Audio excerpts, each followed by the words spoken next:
Okay, welcome everybody. Second annual Foster Events Group 2023 Boca Raton Pickleball Masters. Joining this one in progress and very entertaining match. Big crowd on hand here at Patch Reef Park in beautiful Boca Raton, Florida. Emmerich serving, Martin and Tammy. That one is deep. They are playing Hunter Johnson and Paris Todd.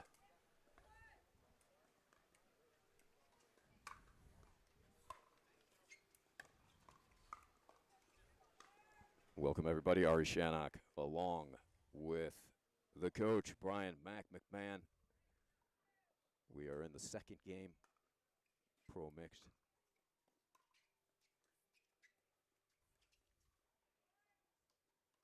Get a score, Mac. Try to hear it called out from 7-2-2, I believe. From Maria Urban, our ref in this one.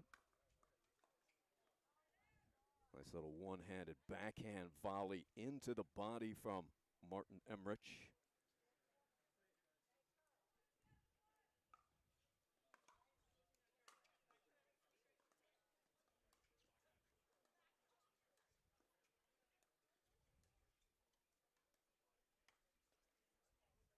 Just wide from Hunter's paddle. But Johnson, that's one of his strengths, Mac. That ability to redirect down the line. Yeah, we're just coming into it here on the coverage, but Hunter's hands and deception of shots from right to left, the inside-out shot, has been very impressive so far today.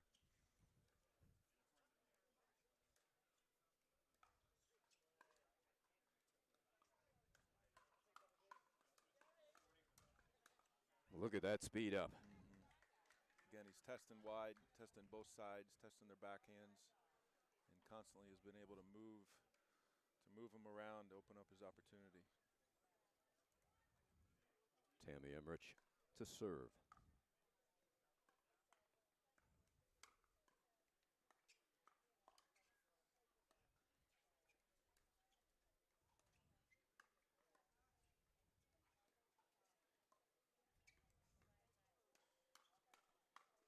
Again. Yeah, too good there. These are two players that are on fire, Mac. Both Hunter Johnson and Paris Todd. Hunter winning gold at the Punta Gorda in singles. One mixed with Paris in Punta Gorda. Paris coming off a triple crown in that tournament. Again, just before we came on, I was right behind him, and the communication they have between them, clearly in sync, clearly a good understanding of both of them. And Paris has poached a little bit today. Her backhand is an incredibly strong shot, and she's had a lot of good winners through poaching through the course of the play so far. Yeah, right through the wickets there from Martin Emmerich.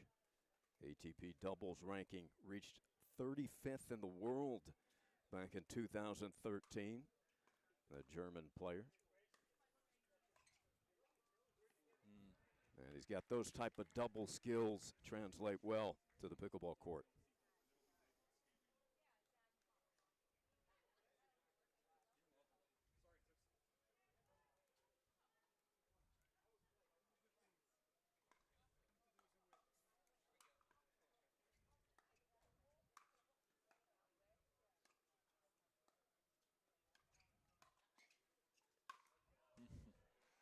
Yeah, too good in transition, huh, Mac? Yeah, not going to get that one.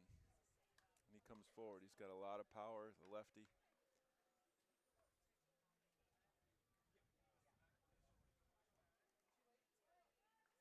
Tammy, also a highly acclaimed tennis star as a youngster, a Belgian Fed Cup team.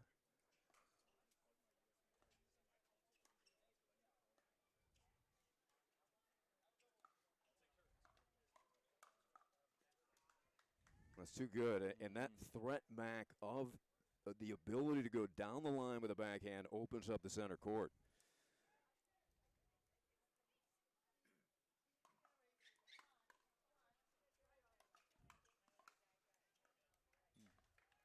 One of the things I've noticed about Hunter through the course of this match is he really, almost pauses, which is right before he takes the shot, he really assesses the situation, takes a little bit of a pause, hesitates, and then really picks out his spot.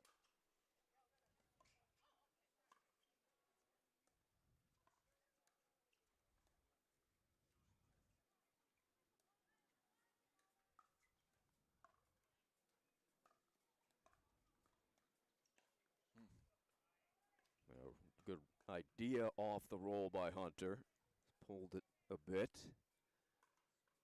Timeout, I believe. Tried to get a score from Maria. We are in the second game.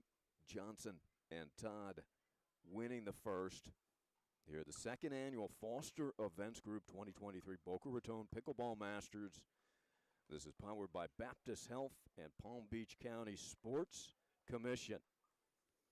The USA Pickleball Sanctioned Tournament on the grounds here of Patch Reef Park, tennis and pickleball facility. Gorgeous park here, 55 acres of beautiful land here in Boca Raton. 45 miles north of Miami here in Boca. And couldn't ask for better conditions, Mac. Well, one of the things, if folks are watching that are new to pickleball, is behind the scenes, behind the center court here are over 30 courts of amateur players, and really getting a chance to walk around and see them and some of the youth and the younger players is really exciting for the growth of the sport in the future for sure.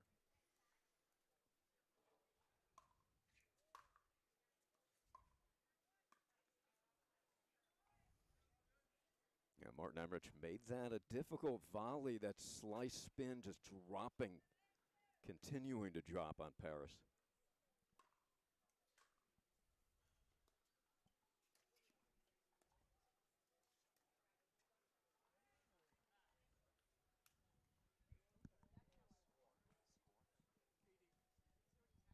Okay, we are locked up at 8. Emmerich hoping to force game 3.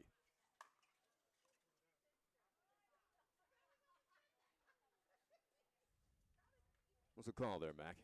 Call it deep? Yeah, he did. He called it out of bounds, and they both appealed to immediately. To see if it was in, but ultimately it was their call, and it wasn't overruled. Ooh, good idea. Didn't get the elevation side out. 8-9-1.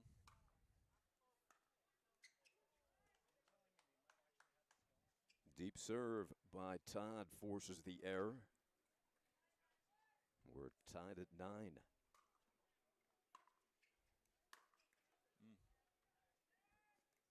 Baseline drive there, Mac. Just maybe pulled up just a tad. Yeah. A little bit tentative here as this the end of this second game moves on.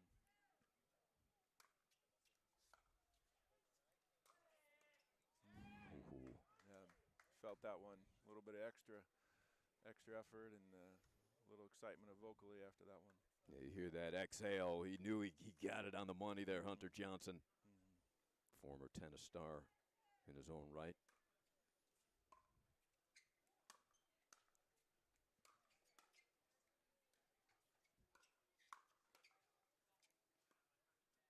They called double hit. They did, yep. Yeah, and that's going to wrap up this match. Handshakes all around, so Hunter Johnson, Paris Todd, they're going to be tough to beat coming off that title for gold in Punta Gorda. They are the favorite here, but plenty of competition and big crowd enjoying that skilled match, Mac. Well, clearly the relationship they have between them is an incredible on-court chemistry, and even from the start of the match, they never stressed out a bit too much. They were always smiling, a little bit of laughing and joking through the course of the match, and you could tell they definitely were in rhythm, even when they had a run for the opposition. Smart timeouts, a little bit of laughing and banter on the side, and came back and kind of refocused and really closed it out and did a nice job there in the end. So they will be marching on into the third round. Emmerich will go toward the back draw, having won their first match over Bonnert and Lanier. But a solid and a big draw in the mixed doubles. We'll have more action to come here on Championship Court 1 coming up in a moment.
right, first point here on Championship Court 1. We've got Lee Whitwell, Eden Lika against Megan Hall and Casey Cullen.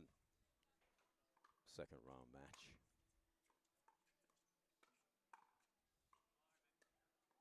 Good reach there by Lika, Coach Mack. If you're, what, good 6'4", and Lika's a little bit taller than you? Standing next to him this morning, I get told all the time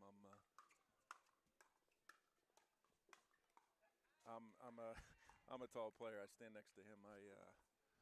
He's an imposing figure for sure. Well, you were what, center back on the pitch? Yes, that's correct, yeah. He would be a good one too, I'm sure.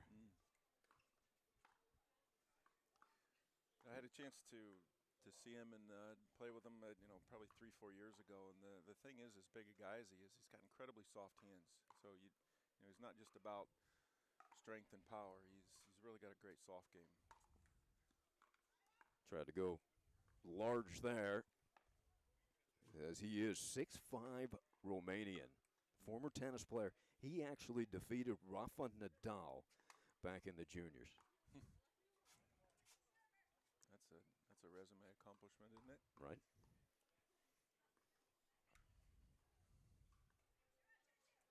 Zero 2-2. Diane Anderson calls it out.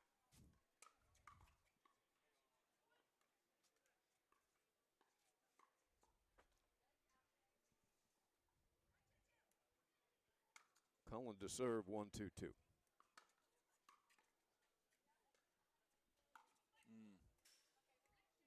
That's the advantage of that reach. It doesn't take much. Just a little flick with that kind of power, Mac. Yeah, covers a lot of court there. 2-2-2. She called a foot fault on that last one.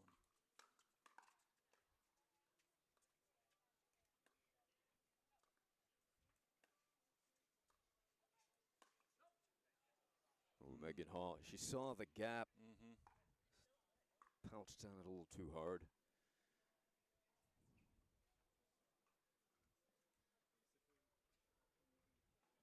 Megan, director of pickleball here locally at the Broken Sound Club.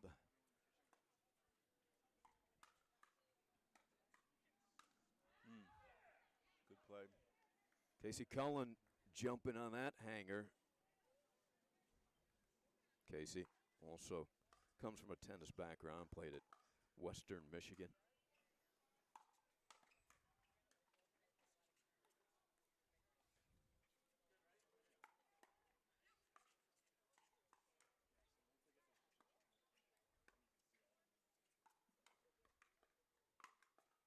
Ooh, got a hanger there.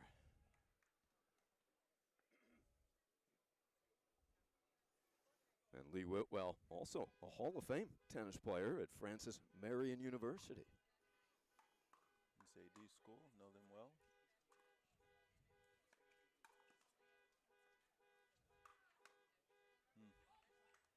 Nice teamwork there. The approach by Whitwell.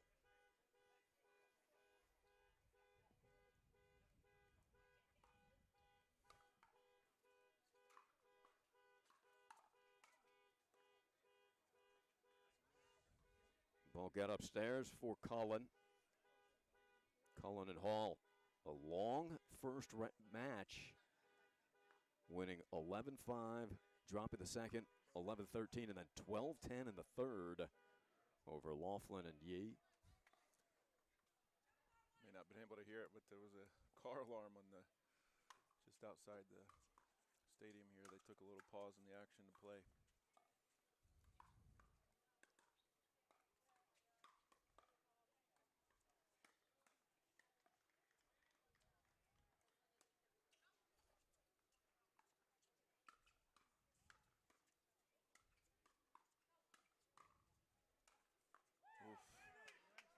Well, I didn't think I would see a lob over Lika, and somehow Megan Hall pulled it off. You don't see that too often. That was a beautiful touch.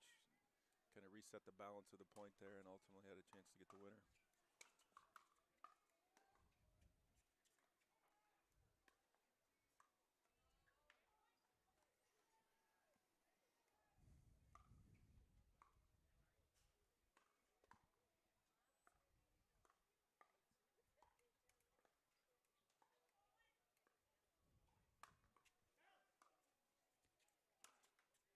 Big drive and a little help as it clipped the net. You know, thinking back to that lob a couple of points ago, a few years ago, you didn't see too many lobs in the pro game, but they're certainly coming in now a little bit more, and mostly to reset the point, not necessarily to win a point, but to reset the balance of the positioning of players in the point. And that one pegs Haddon. You got to apologize immediately when you peg Lika. You put your hand up right away, sure. Are you teaching the lob? You know, ironically, it is one of the skills that is required in part of the rankings evaluation testing now. So it's certainly not a priority, but it has become a bit more of a factor of the game. Again, not necessarily to win a point, but it's more about to shift your opponents around and try to reset the balance of positioning on the court. There's a big come on from Whitwell.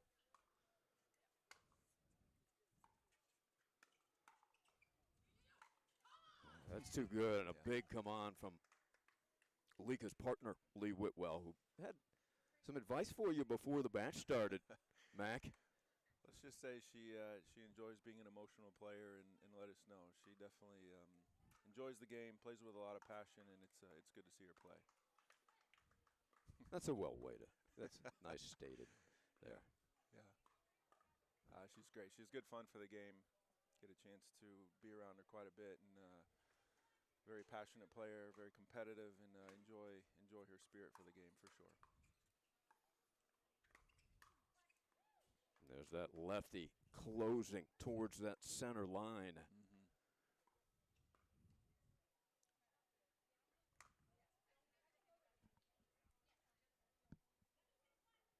7-6-1. Ooh, Hall had Whitwell leaning. That misdirect towards the open court, just hit net.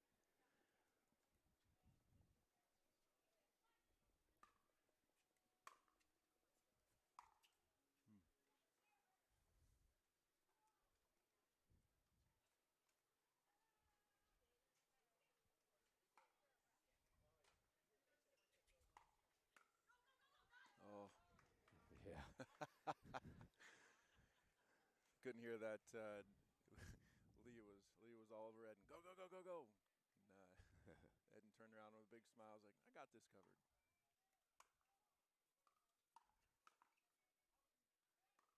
Of course, about 2 steps for Ed, and I think he's covered half the court. He's right up there in a hurry, isn't he? Big advantage. 10-6-2, we've got a game point.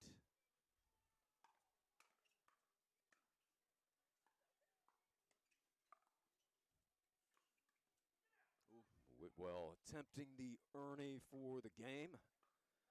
Good idea.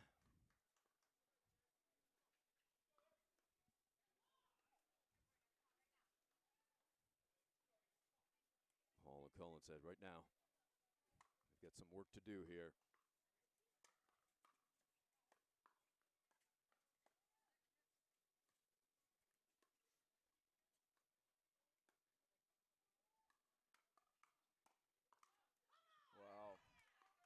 What a combination there.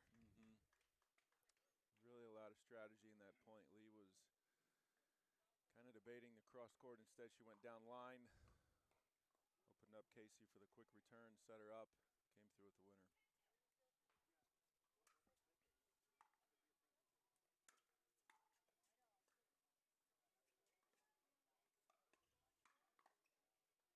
Whitwell again, the southpaw, the ability to close that center line with the forehand volley, and she can stick it. It's got a lot of spin on her top spin roll, and really forces opponents in a lot of pressure to return that well.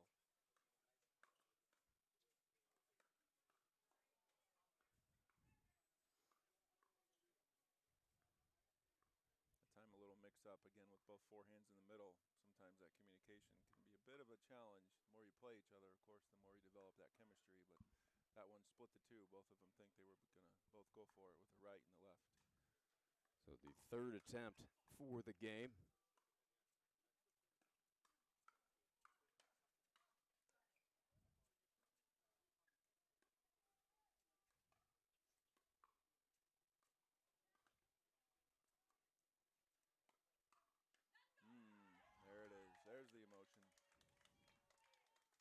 That wraps up game one.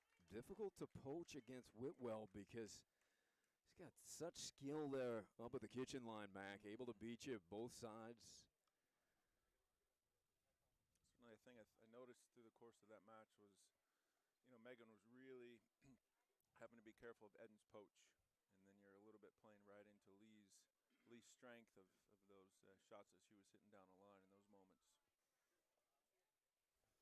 Well, thanks for tuning in here on Inside World Pickleball YouTube channel, presented by PickleBall cards. These PickleBall e-cards are pretty amazing. They're like baseball cards, but way more fun, and they're digital, and they feature you.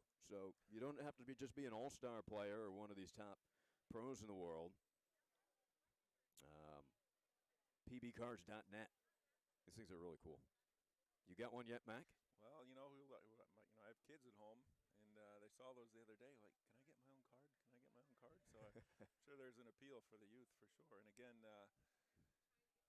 behind the scenes here of the stadium courts, you've got a lot of players, a lot of younger players, a lot of youth players, junior players, and I think there's close to 30 courts. Beautiful facility here at Patch Reef Park, and certainly the sport is getting younger. It's growing. It's getting bigger.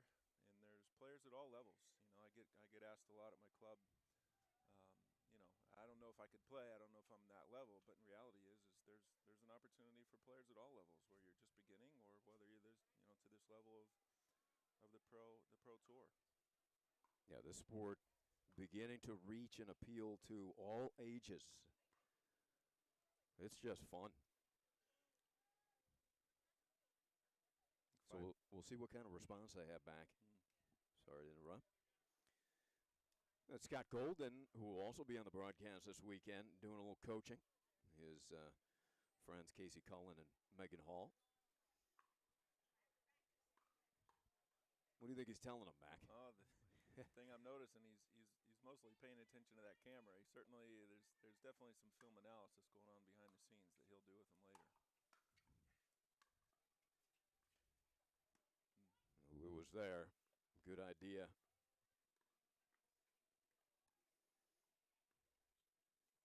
Almost the perfect weather scenario right now. Very little wind. Temperature's pretty nice. Good situation. Beautiful courts.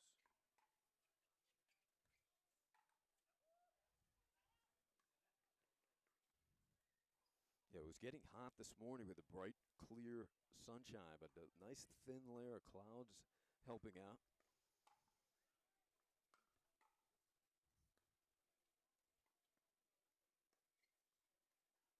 ATP. There it is. That sets up the overhead, sending the defense scrambling. Little smile by Lee. He's like, come on, if we're going to win the point, let me at least have the ATP there. But Ed's like, nah, I got that. I'll take that. I'll take credit for that one. Great defense, though, to be fair, for Casey.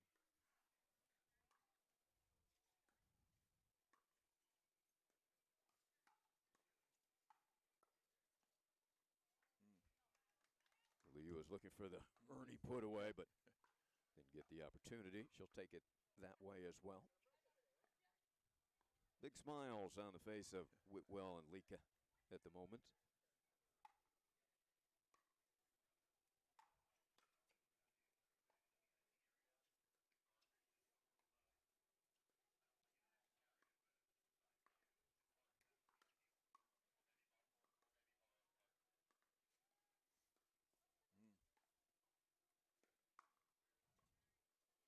Whitwell's been impressive, hasn't she? Yeah, her anticipation is pretty special. Whether, again, the ATP a few points ago, past two times she's tried an Ernie, which is forced pressure on the shot of Casey. Megan really kind of making the play predictable for Eden's poach.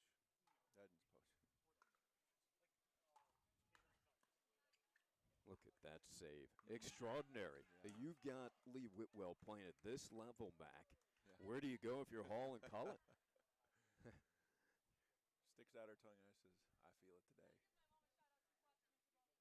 All right. What'd you say, Mac? I believe, if I heard right, she said, can you give my mom a shout out? I think she's watching in Gibraltar. I hope I heard that right. But okay. I certainly know she wanted to give give a quick little message to say hello to her mom. So certainly we'll do that here. Next match, we'll just mic her up. we need Lee's commentary.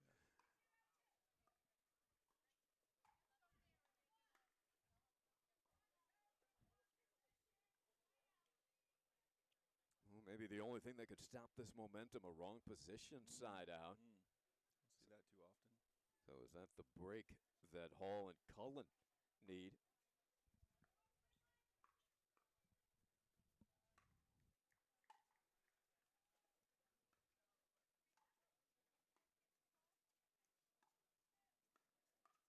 Watch out. Ooh, yep, there she is again.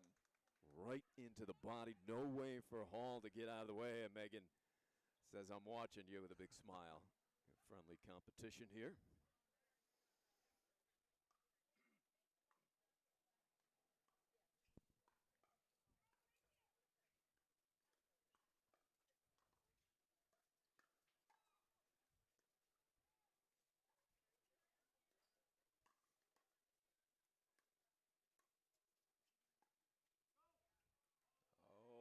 They stick it. There it is. Gorgeous. Get the feeling those are the kind of top spin lobs he used when he beat Nadal in the juniors. That's one way to do it. Beautiful touch. Again, for the big fella, he's really got nice soft hands. And as Lee said, ooh, that's salsa. How do you hear with a headset over your ears, Mac? Like an eagle. Lee is pure. Or an elephant, I should say. She is pure entertainment. Really enjoy watching her play. Plays with a lot of fun. Good emotion, good spirit. Okay. Casey Cullen, a little emotion, going back at Whitwell with his excitement and exuberance.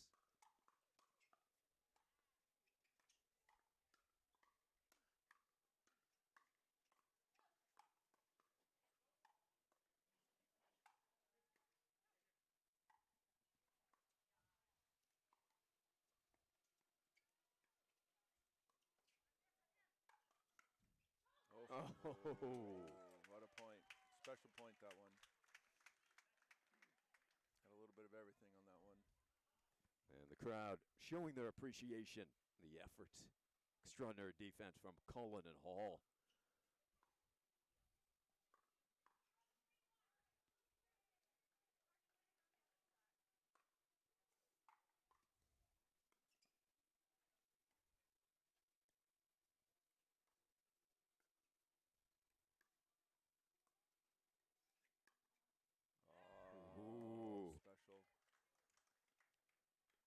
Lee was sticking the tongue out again, ringing it up with her finger. Degree of difficulty extremely high on that shot. Backhand slice, split both of them. A little bit of deception in the process. Yeah, you've mentioned deception. She's so hard to read, isn't it? Her shots. Incredible footwork as well in the process.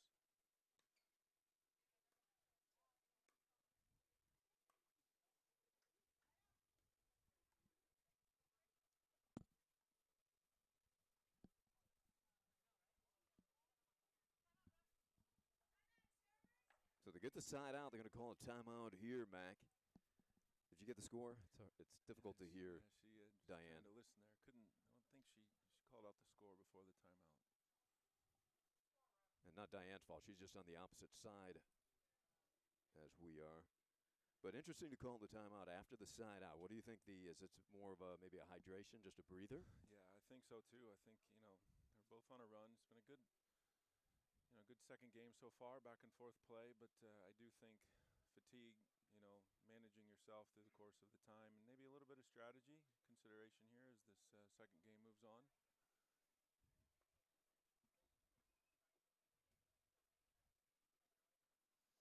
Mentioned Scott earlier. He's down there having a conversation with Megan. Certainly considerations to kind of see him point in certain directions, working on a little bit of angle and strategy on how to play Edna and Lee. Well, we've seen fellow broadcasters here today doing quite a bit of coaching. Scott Golden will be joining us. We also saw Dom over there doing some coaching in the prior match. Catalano will also jump in when he can. So, the feed today.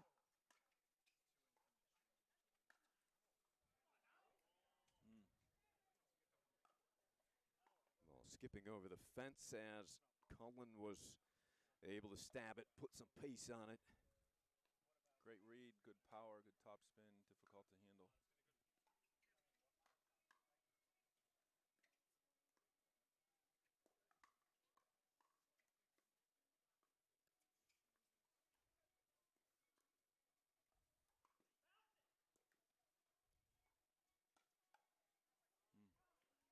Cullen the poach and the point. Or make it a side out.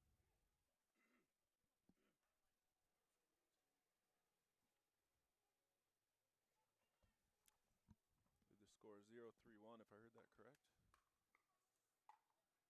And down a game for Hall and Cullen. Not going to happen. I was saying, didn't think we'd see two lobs over Lika. He tried it. And kind of read that one early. He took a step back even before Cullen hit that ball. Great read, good overhead, good attack diagonally. Said Lika would be a good center back on the pitch. How about a tight end on the football field? Great build, strength. But again, I keep coming back to, as much as I've watched him play, he's got incredibly soft hands. Really has that unique ability to, play the power game as well as the soft game and can dink with the best of them. His fiance in attendance, big fan of pickleball in Eden. Well, Cullen talking to himself now. This game can make you do that sometimes. Well, he's been very aggressive looking for the Ernies or coming around from the side, and that time, in case he was trying to avoid that, and as it was, he made the mistake.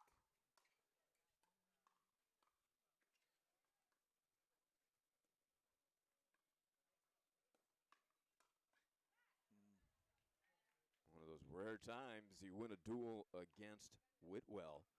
What makes her volley game so strong, Mac? At the net, she's very poised. Her positioning and her ready positioning is always seems to be in the right situation. She reads things really well.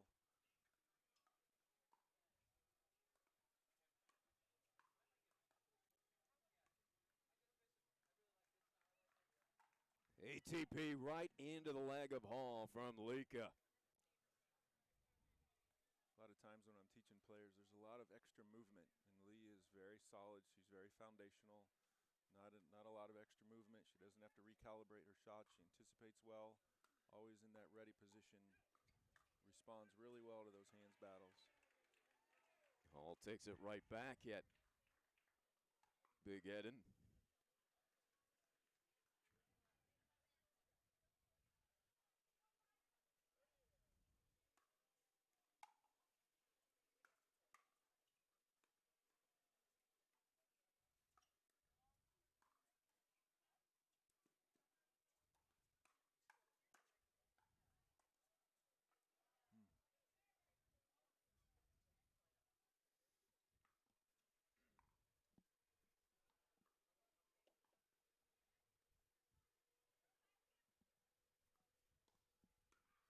Got that elephant ears? Yeah, really tough to tell here. That score is. That's a nice misdirect by Lika. Went with the inside out smash.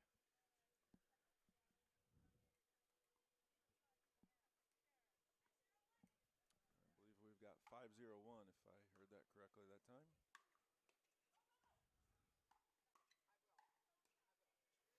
Good combination. This Whitwell Lika team moving well as a tandem. Also quite a few individual highlights. They've been fun to watch. Up 6-0. Nice.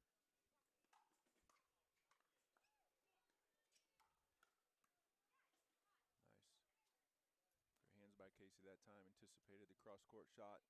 Came right at Lee's backhand. Had the winner down line.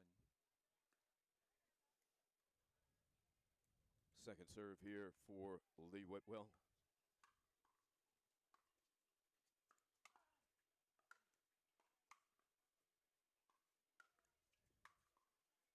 Third time.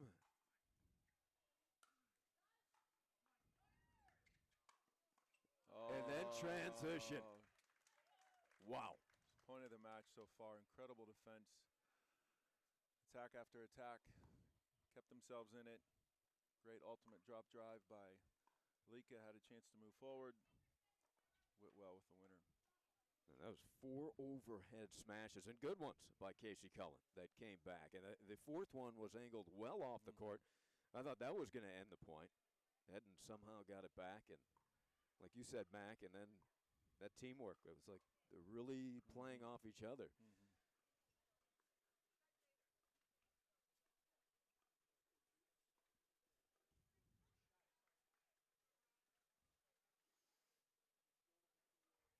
Gorgeous day here in beautiful Boca Raton, second annual Foster Events Group 2023 Boca Raton Pickleball Masters, powered by Baptist Health and Palm Beach County Sports Commission. Our key sponsors, Tyrol Shoes, Celsius, Pickleball Central, and Paddle Tap. Also, Baptist Health again, Palm Beach County Sports Commission. And Northern Chill. This is a Foster event group and One Soul pickleball event.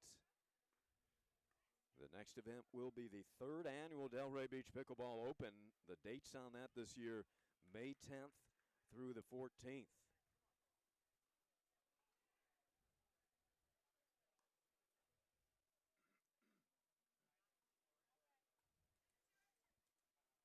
.702. Whitwell and Lika in command. And they continue to roll here, 8-0. Yeah,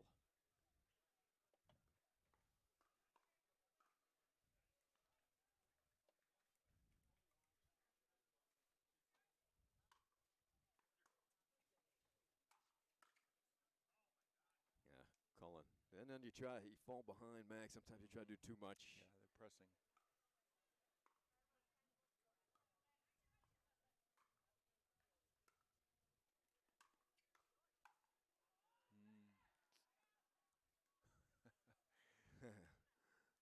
Big smile. Ed shaking his head there, missed that one. Wow.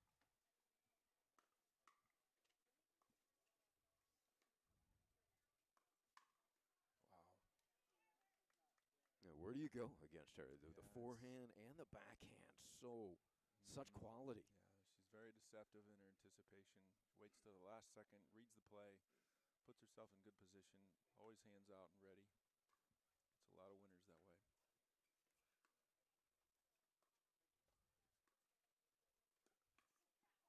Oh. Well, she's got Scott Golden in hysterics over there on the bench. Lee keeping everybody amused. Even a smile by Casey's like, I got you that time.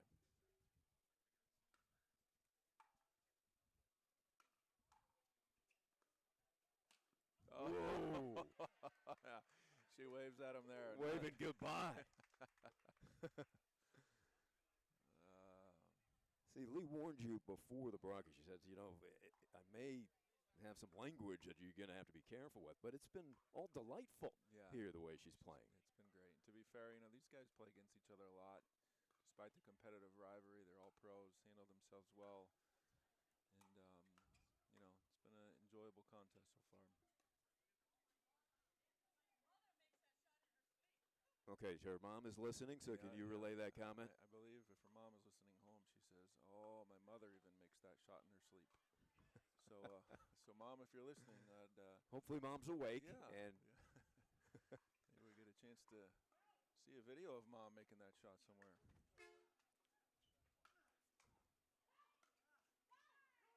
well, we did see the second lob over Lika, which we thought was impossible, and that one landed on the back of the line somehow.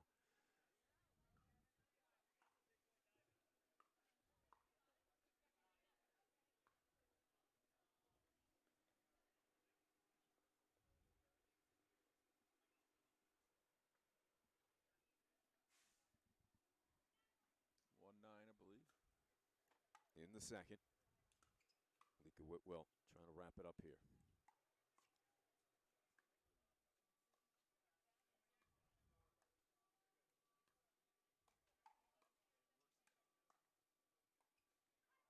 solid by Megan Hall.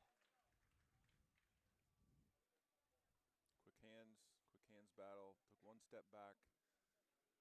Great return. Forced Lika under pressure. Great winner.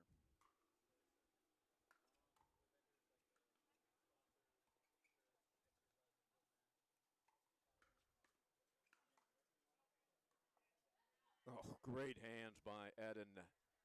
Somehow able to defend that, get it a drop.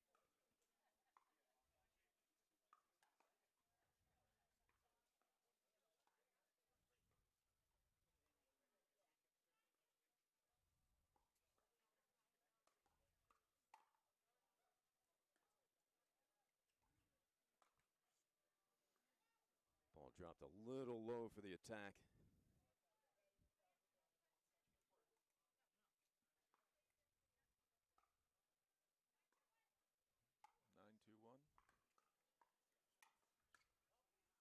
Good one-handed rip cross court. Surprised Casey a little bit. I think we're on match point here if I'm correct. Game 2. It was 11-6 in the first, 10-2 here in the second.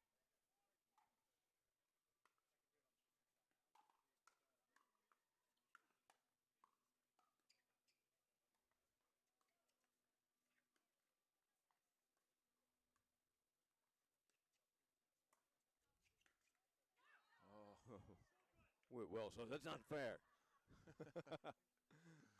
It was funny, Colin said, so good. Whitwell responds with, I'm an old person, come on. I can't get that. She deserves no sympathy with the level that she's bringing to the court. Fabulous play so far. Makes the game enjoyable, a lot of fun. Incredibly talented. And the crowd loving the action. Beautiful setup here at Patrick Park.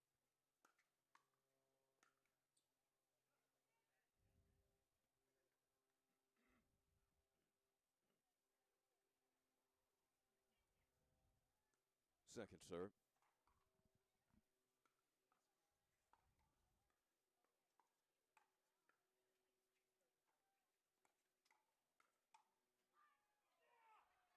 Did he leave it or touch it? It's good. It's good.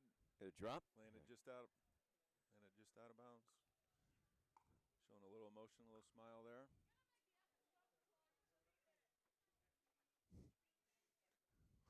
Lee responds with, well, if you're going to make the effort, at least hit it. Don't let it go out of bounds. Never mind that it would be a point.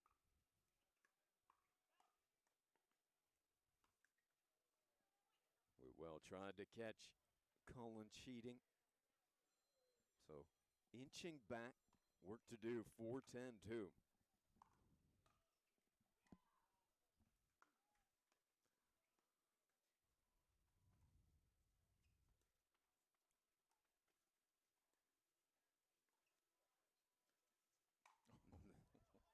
Second try. Oh. He got it back again. Great effort. Crowd applauding. This has been an entertaining match.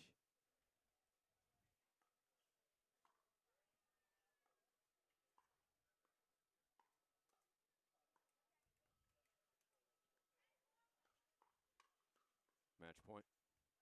And there it is off of the Whitwell serve. 11-6, 11-4. Lee Whitwell, Eden Lika over Megan Hall and Casey Cullen. Lika and Whitwell, they're going to be tough to beat. Very impressive, good effort from Megan and Casey. We'll have more to come here on Championship Court 1 from the Boca Raton Pickleball Masters.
Welcome back, everybody. Second annual Foster Events Group 2023 Boca Raton Pickleball Masters, powered by Baptist Health and Palm Beach County Sports Commission. Quarterfinal match here in our mixed pro doubles.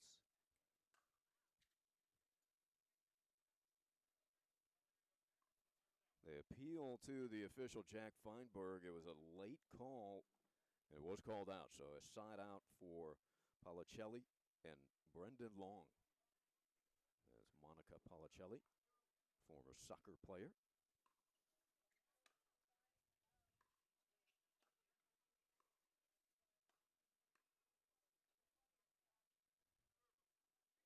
Quarterfinal match, it was DeHart and Fudge defeating the Clemmers 11-5, 11-5, Policelli and Long over Getcheva and Johnson 11-4, 6-11, and then a decisive 11-1 in the third.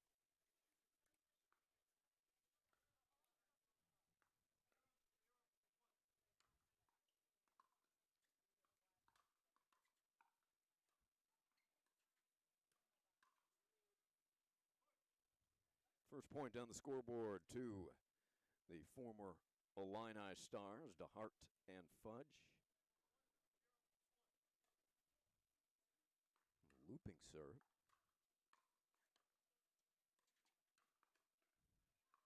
Big close, nice transition by Megan Fudge.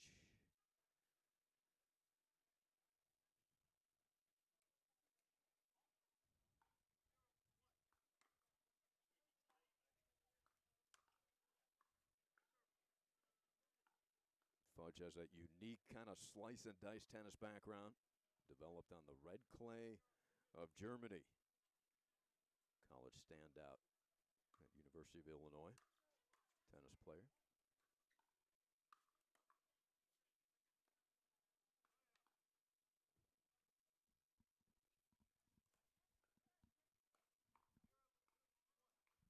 Zero, 2-1, Policelli serving.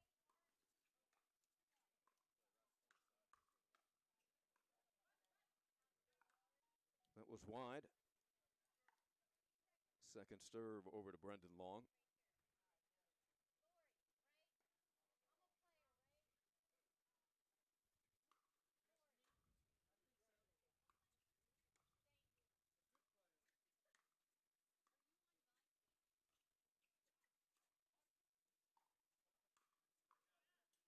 Right down the center line from Long.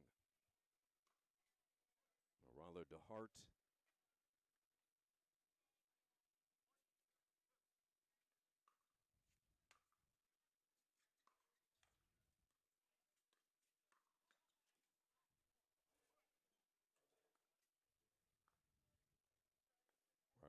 Ryler DeHart, also a former U of I tennis star, born in Hawaii, singles career high 174 victories for Ryler. 138 and 36, most wins in Illini history on that win total, 138.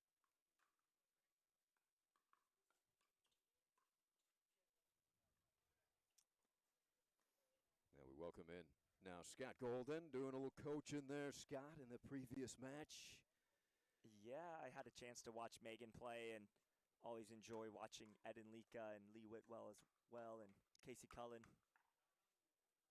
Well, Lee Whitwell was unstoppable in that match. You know what I love about her the most? She always is a crowd pleaser. She plays to the crowd a lot, and the crowd really responds to her. She feeds off that good energy.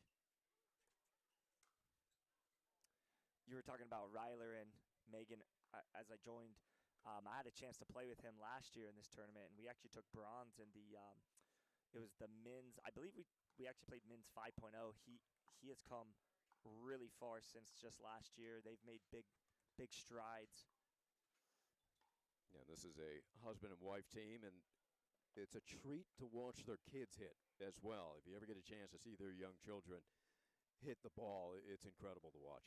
Well, at some point, we'll see them on the main court playing together probably. Yeah, maybe not too far off the way they're hitting the ball. DeHart balancing and then falls in. Did you see that, though? Yeah. She was checking the ball to see if it was going out, and then she realized Ryler was falling. If she would have just maybe grabbed Ryler, she could have appealed to the referee to see if the ball was in or out. I believe they changed that rule where you can actually ask the referee without actually making any kind of call. But she was first checking it. Yeah. And then she went to hold him up. It was too late. It's a big boy falling in that kitchen.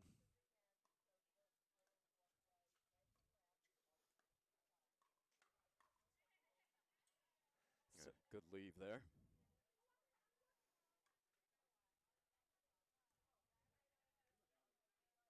Quarterfinal match.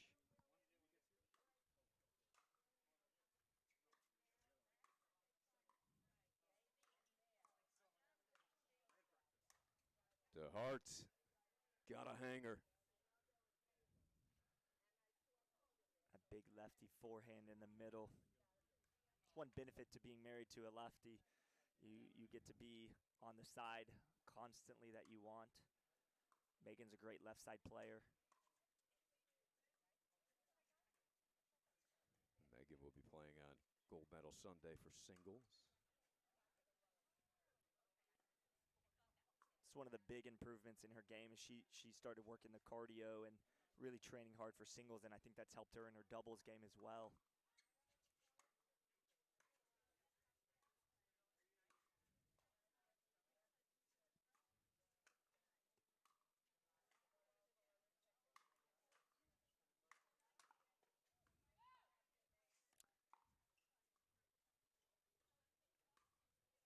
Ooh, gets the right arm of DeHart, couldn't get out of the way, and quite a point that was, Scott. That was awesome. Brendan Long, a good friend of mine from way back on the Fort Myers side of Florida, he was hammering that forehand, and then he dropped that ball soft, bringing DeHart back up.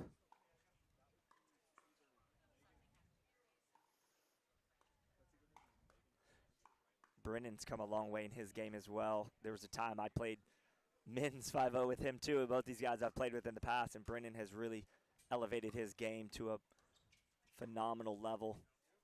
Now, they didn't bring you along, Scott Golden, always otherwise known as the Golden Boy.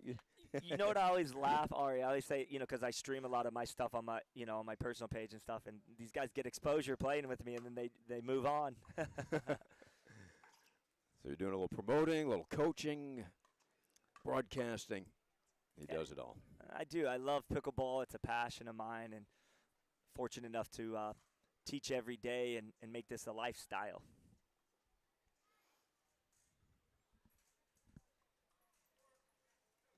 Four, 3-2 as we hear Jack Feinberg, the official, call it out.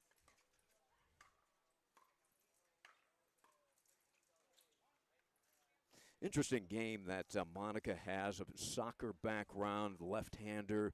Maybe talk about some of her skills, Scott. Yeah, I've played against Monica a lot as well, and Monica is super impressive with her steady, composed demeanor. If you watch her, she's never too high, never too low. She kind of stays steady. She's the rock for the team, and, of course, she's going to try to set Brendan Long up for success. She will dink all day. She likes to reset.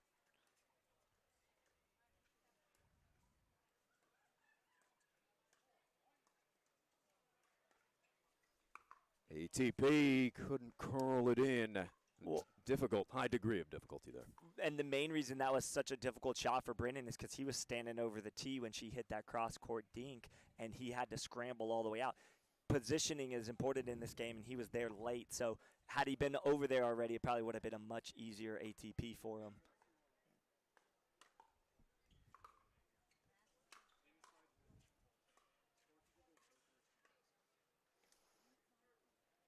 Monica's volleying skills, very interesting. Not quite the technique that you see all the time. Maybe describe what is the difference in her technique.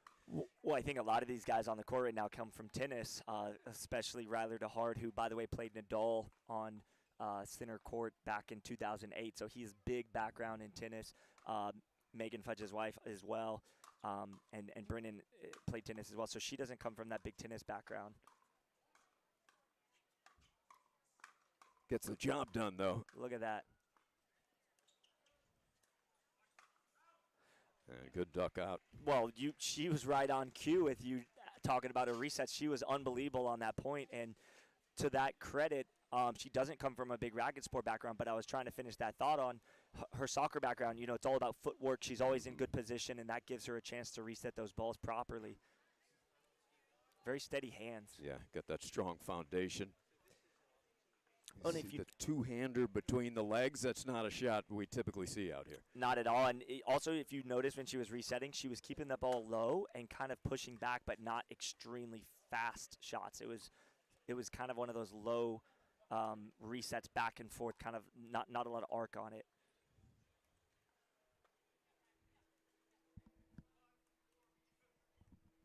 Five, 4-2, competitive first game of the quarterfinal.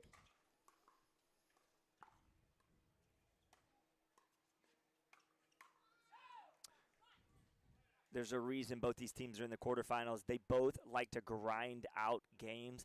This is going to be probably, I'm just foreshadowing a little. I think these games are going to be very close, neck and neck down the line. It's going to come down to, you know, the finishing at the end, because both teams are willing to grind points out, stay in them for long periods of time.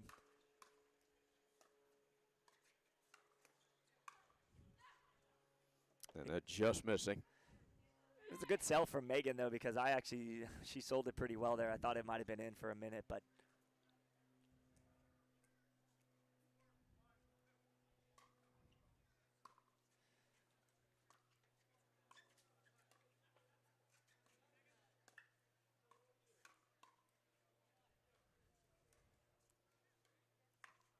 Well read. The Ernie put away from Monica Palicelli. And unlike some of the men who do the flying Ernie through the air, you know, big strides and big length, she just set up nice and calm, stepped into it, hit a nice clean winner through the middle. She was in no rush, did not even jump or leave her feet there.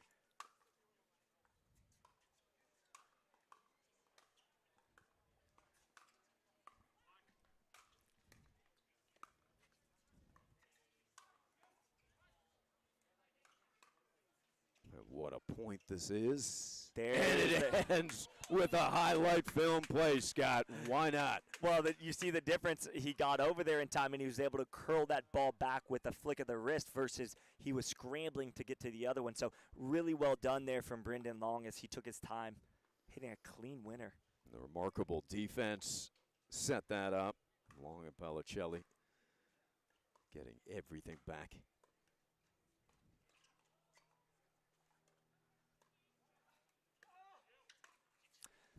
Makes it look easy, right? A little effortless. I can say that 3 times. You got me tongue-tied on that one. Ari, this is an interesting dynamic because you got a lefty female and a lefty male. So the males are straight on and the females are straight on, which creates an interesting dynamic because it's the backhand to backhand of Monica Palicelli versus Ryler DeHart. You hear Megan say, nope. She might have tackled him if he would have tried to hit that ball. She tried earlier when Ryler was falling into the kitchen and missed.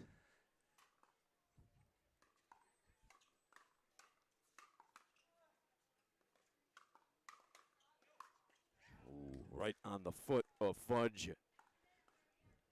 It's one thing about Brendan Long. You know, Monica's super steady and super controlled. She's not going to attack unless she has a good high percentage ball, but Brendan likes to create. He's what we would call a showstopper. He likes to get into that middle with his forehand and really start to create shots, putting a lot of pressure on the opponents. As you could see in that last point, he's just hammering away till he gets what he wants. We've got a timeout here for DeHart and Fudge.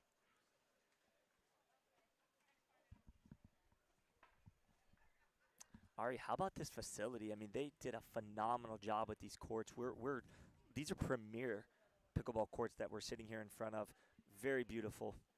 It really is. What a venue this is, put together here by Foster Events Group here at Patch Reef Park in beautiful Boca.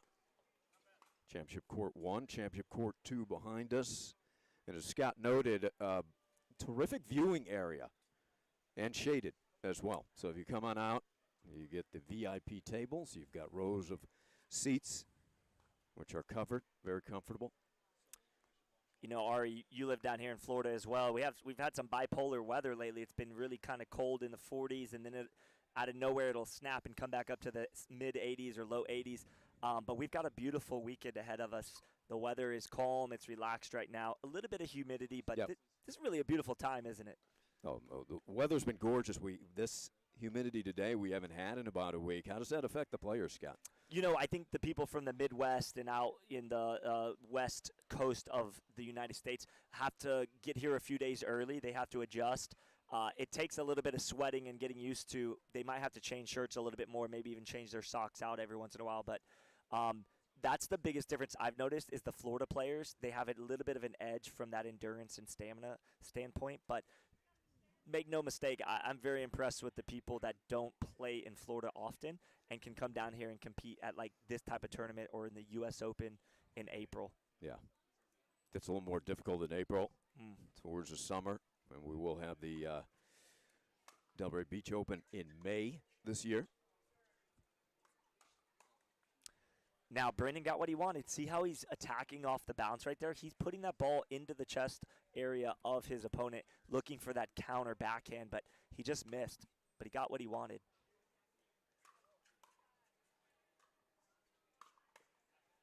Good spot. Nice attack from Long.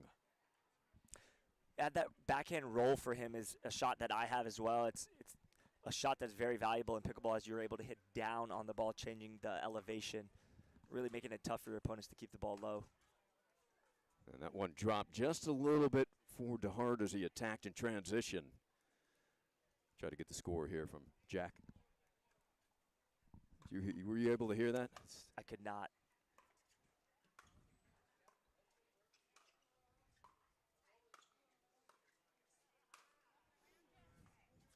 Well set up by Ryler. Well, and you know they play a lot together because she slid off the court to the far left and let him have control of that point.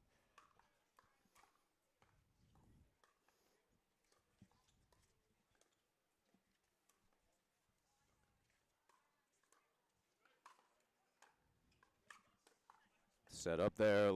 Saw some bounce from Pelicelli and Long finished.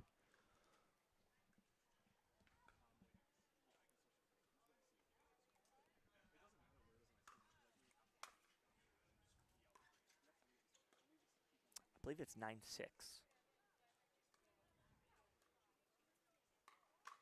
Speed up, effective.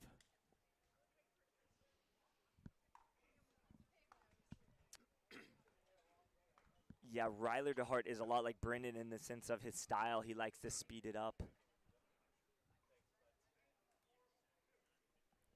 What'd you get there, Scott? I believe it's 10-4. I thought it was 6, but I think it's 10-4 too. So for the game. Ooh, Long. Tried the Ernie to pull off the game winner. What'd you think of that, Scott? That's a tough one. I mean, that looks a lot like Jay DeVilliers trying to hit that backhand flying Ernie. That's kind of what I was referring to. They will create off of those shots. That one a little too low to attack, though. And that deep. Fudge got a ball to work with. Yeah, uncharacteristic for DeHart and Fudge is they usually keep those balls well inside the line. They've struggled a little bit to keep those in. Oh, solid defense by DeHart. Notice he knew he hit an unattackable ball, so he followed it right in and put a lot of pressure. That caused the error from the other side because they wanted to keep it low. 5-10-2.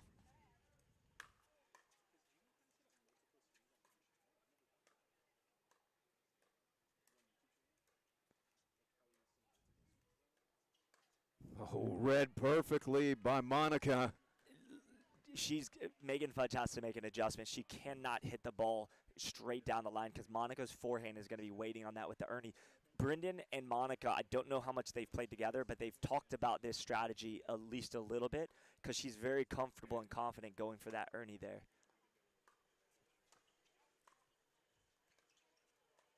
That ability of Monica to get so low.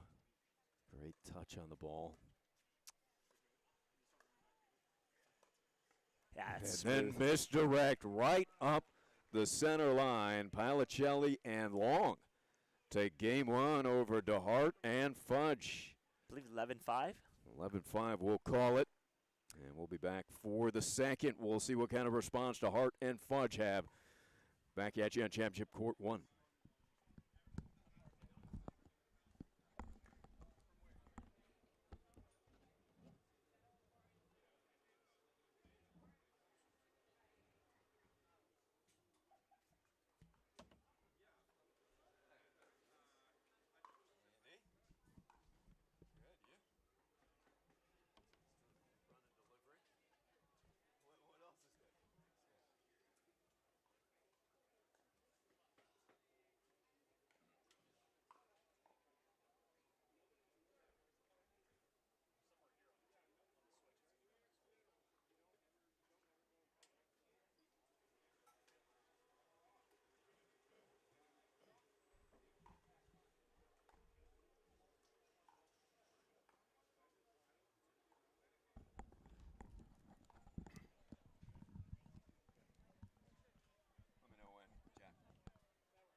Thank you.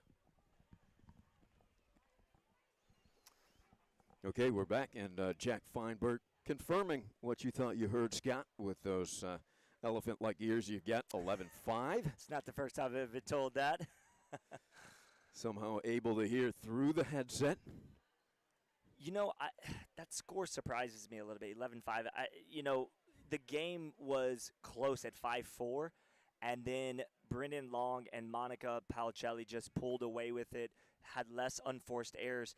I think the adjustment for DeHart and Fudge is going to be calculated attacks, but keeping the ball in play a little bit longer, constructing these points a little bit more, and getting in a better rhythm. They seemed a little out of sync. They weren't really together on the same page there that first game, but I know one thing about them. They have grit and tenacity. They will not go anywhere. If they go down, they'll go down with a fight in game two, but I suspect that we're going to probably see a game three. Yeah. But we'll see how this unfolds because, honestly, Monica's listening to your assessment. I don't think she agrees. She's got a big smile on her face. Of course, Monica wouldn't agree, right? No, I think I've seen them play a bunch, and they will make their adjustments.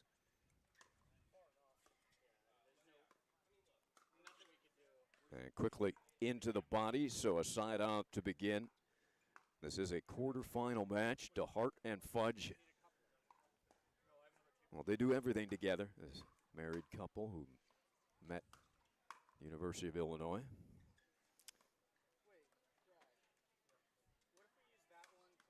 So last year they traveled around, got hotels, flew everywhere. This year they got a little wiser, bought an RV, and now they're doing the RV life travel. Oh, I love it. Because if you're going to travel every weekend anyway, you might as well do it in style, right? Sure. Got the whole family mobile, the kids. Megan coming in hot right there, trying to attack that backhand.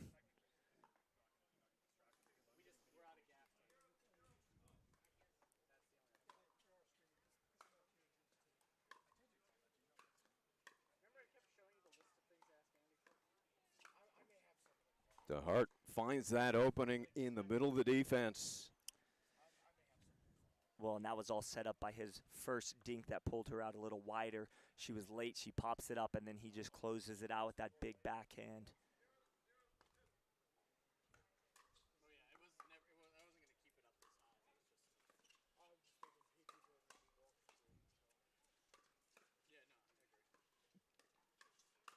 Yeah, see the difference. They've already made some adjustments. Megan shot off the court for the Ernie. Just that little movement got the ball to pop up. Ryler DeHart coming in with that big, big gamma forehand. Deep service. Nice defense from Palicelli and Long.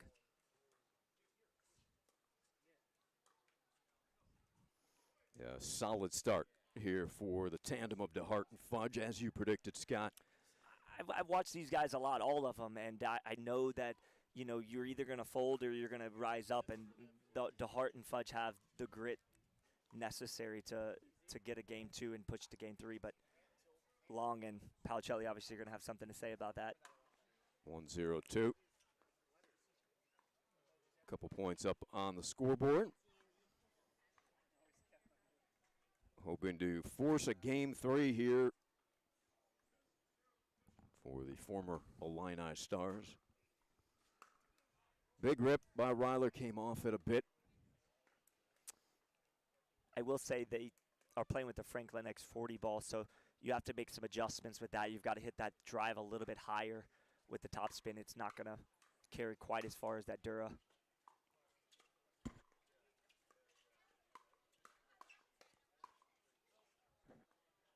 Just deep, but remarkable really defensively for Brendan Long, even to keep that point alive earlier. 0-2-2. That's right.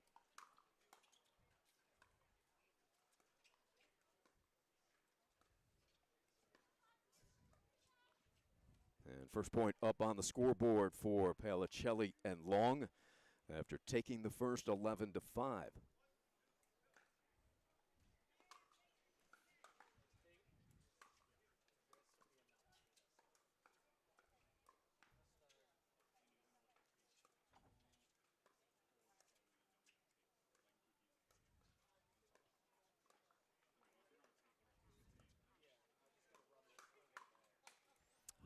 One big adjustment is Megan Fudge has slid over to her left a little, and Ryler's really clogging up that middle. He's taking control of these points. In game 1, he was a little bit on his heels, kind of playing more defensive. He's really starting to turn it up now. You can feel it from him.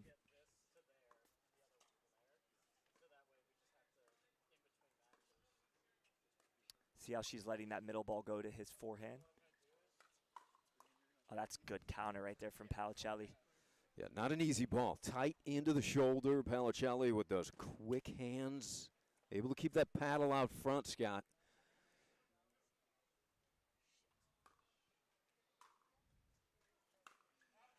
And that soars deep. One thing about Monica that I really like, she's super disciplined. She doesn't hit a lot of out balls. She's very controlled. She knows what she's trying to accomplish there. She's going to win those easy points. Tough ball to return at the feet off of the paddle of Fudge. Yeah, composed is a good way to describe Monica. Makes it look easy at times. The way she floats the ball, moves around.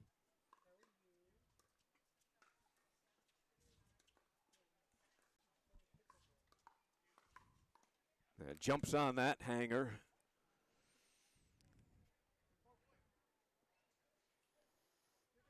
So good response, quick response from Long and Palicelli. Looked like Fudge and DeHart had built that momentum at the start of the second game here, Scott. Yeah, you know, with the matches at the pro level, the momentum swings back and forth several times.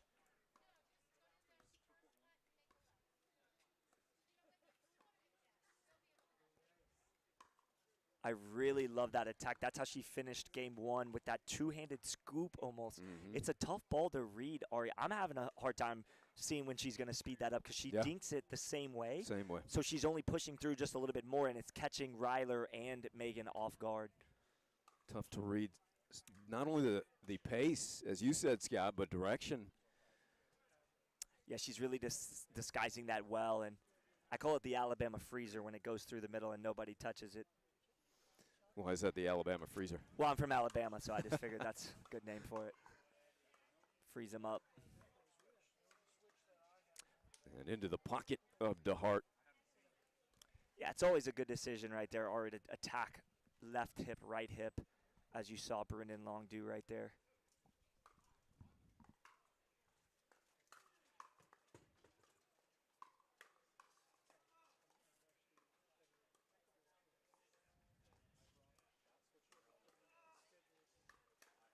Fudge too good, and a big roar from Megan.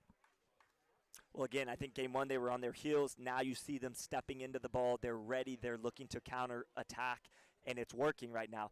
They've got to keep that momentum, but Palicelli and Long are playing absolutely brilliant right now. They are controlled, disciplined, and they're executing their game plan the way they want. And right now, so far through a game and a half, they have been the ones in control.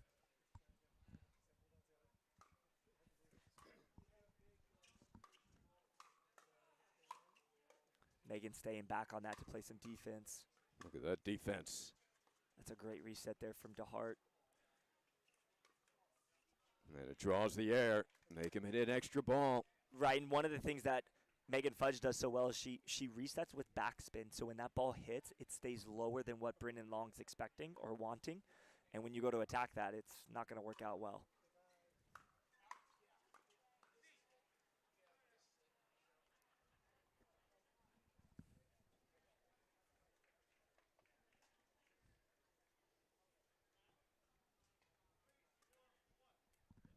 Three, 4-1. Is that what you heard? That is what I heard. Okay.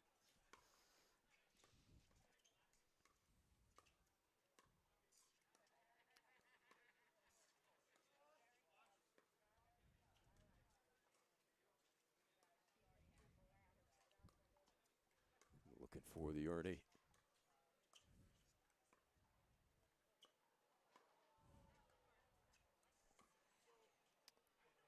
Just wide. Nearly stuck it. Excuse me, Scott. No, sorry. That was a great point by both teams right there.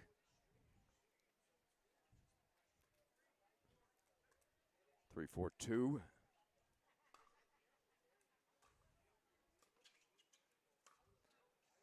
So again, Megan Fudge with that back spin, she took that out of the air, literally almost at the ground, had that that back spin that kept the ball low enough for him not to be able to attack that and keep it in.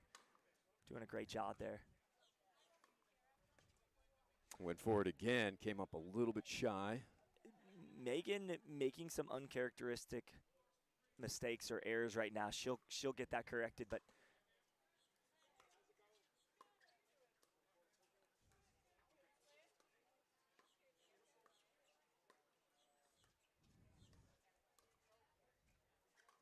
ATP and finished by Palicelli. Bravo. really well done right there. Even though Ryler DeHart was ready, and that's pretty common these days to see the ATP defense, if you don't keep that ball low on the next one, the partner comes in, sweeps in there, and cleans up, which is exactly what we saw from Palicelli and Long.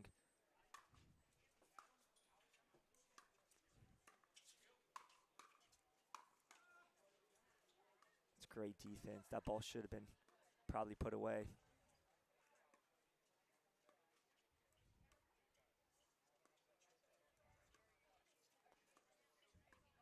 That's a really good shot. Oh, but DeHart, the ATP somehow pulled that off, Scott. We thought we saw a winning dink from Palicelli, and DeHart miraculous. On the backhand side, too, of all places. I mean, he did an absolutely brilliant job right there, curling it around the post.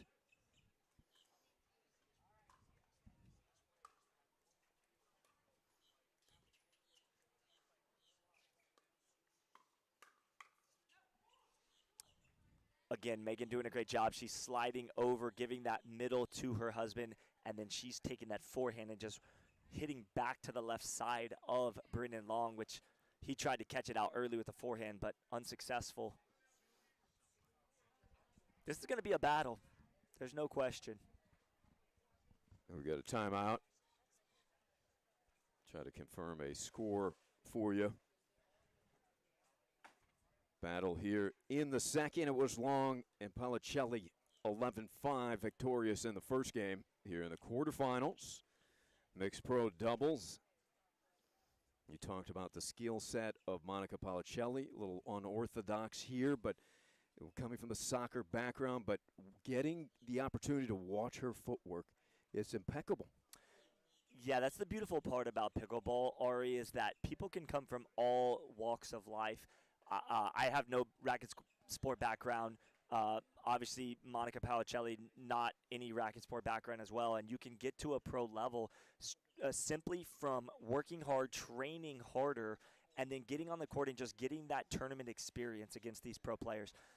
There's no question, anybody's watching, high-level tennis players, I think, translate over the quickest, so they can transfer their skill set over faster than most other backgrounds.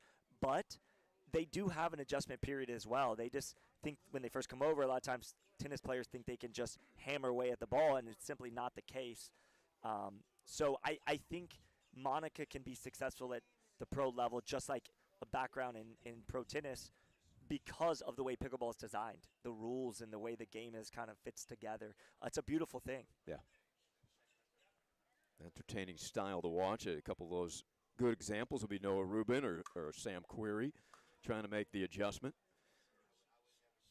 Yeah, and it's an adjustment. As you can see, they first tournament experience did not have the results that they were looking for.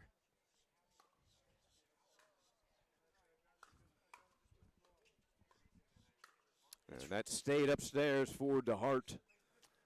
Well, and a trait of these pro players is that if you noticed on the first serve, Ryler missed his third shot drive into the net. He comes right back to it, drives a little higher, makes that adjustment, and then able to put that third ball away.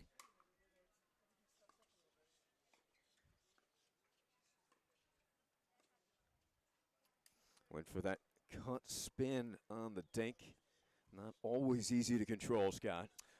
Also, I just noticed the reason she probably missed that, besides even the spin, was that she was late getting up there. Then she was kind of scrambling to get her footwork together.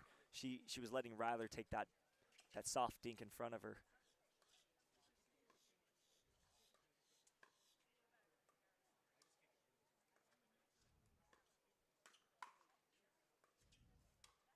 Long, a nice Ernie. Up the gut. Yeah, he's really good at that. He does, speaking of long, he gets really long right there and extends out with that backhand and pushes it through the middle for a winner. Well done by Long there.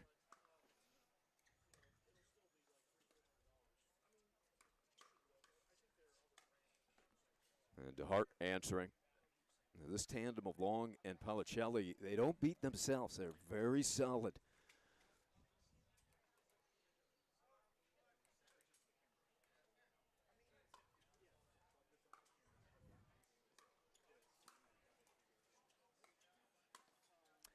So good. She's able to take that two-hander and get back behind. Now, the difference is that's a lot of times the guys that are playing that are right-handed, that would be a forehand for them, but he's crashing middle with his forehand because he's a lefty, so she's able to get that ball back across his right hip. Smart shot from Policelli.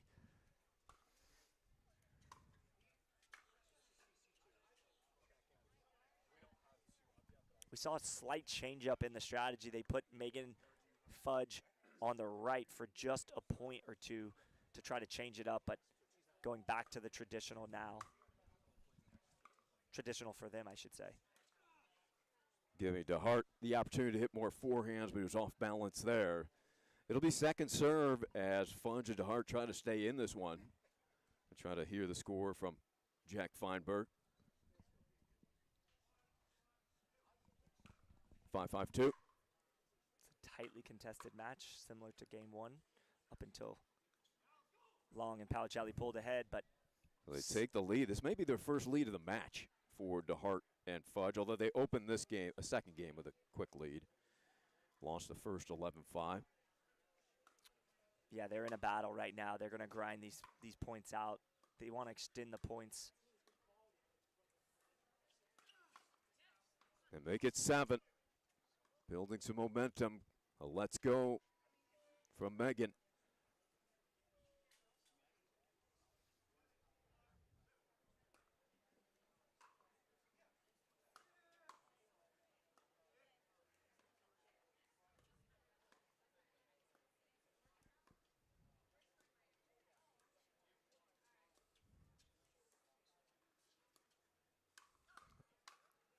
Long 1-2 punch. That was a nice defensive counter from Megan Fudge, but she lifted it up a little because he had hit down on the ball pretty aggressively. So he put that last one away, but she slid to the middle well.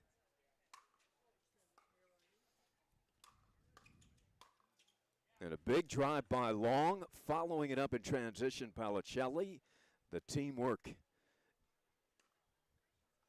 Yeah, that's working. And actually, if you watched Megan Fudge right there slid over thinking Riley was going to take that, I think she easily could have put a paddle on it. But she deferred to her husband there, and he didn't get quite there in time.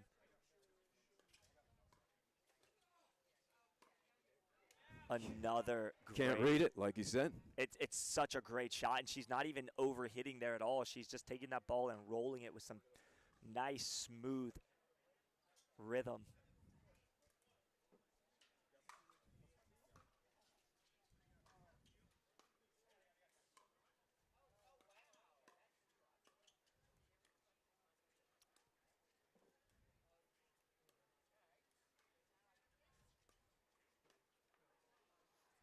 Getting even lower that time, Monica. But Well, I think that's a tough shot to get that low and then roll your forehand back across your body. She should have probably opened up and taken that cross court just because it's an easier shot. That's the only reason I say that. so timeout for Long and Pelicelli. Let's see if we can get a score update here.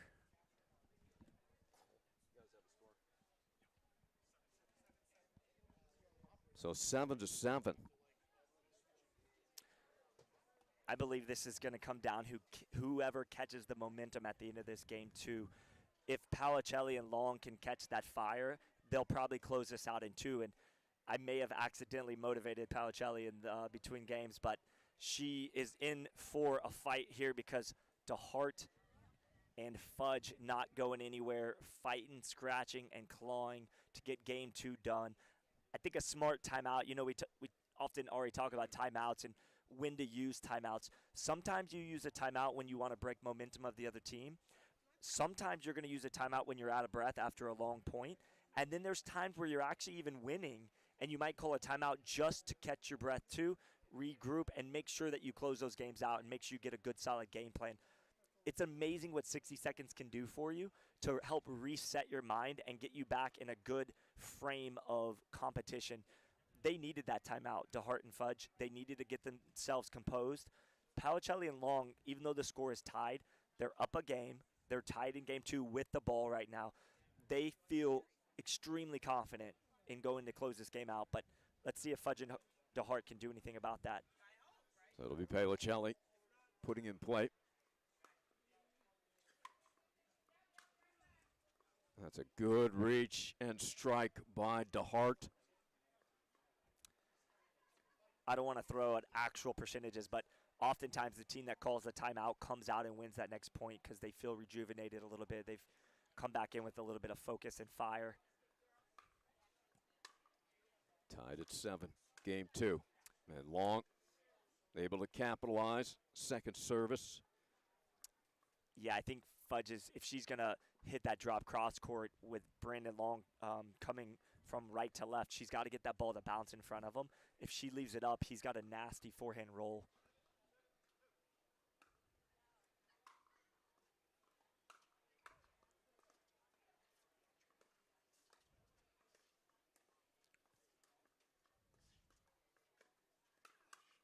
DeHart taking it into the body of Long. Good time to attack. One of the things that makes that shot so difficult is they're rolling it, dipping down over the net, so it's hard because you don't want to pop those up. Ryler able to duck out of the way at the last moment. Ari, do you think you and I would have been able to get out of the way of that one? I don't know. That would have hit me centrally. So timeout, 10-7. DeHart and Fudge trying to force the game 3. After it was Long, Palicelli winning game 1, 11-5. Well, and this is the grit that I was talking about, the tenacity of Fudge and DeHart. They're down a game. They're 7-7. They laser focused coming out of that timeout that they called when they were receiving, tied in that game, in game 2. So, you know, now they're up 10-7. They can take a breath, but they don't need to relax because this game can change on a dime. They've got to stay focused and finish out this game 2. I have no doubt this is going to be some great pickleball coming out of this timeout right here.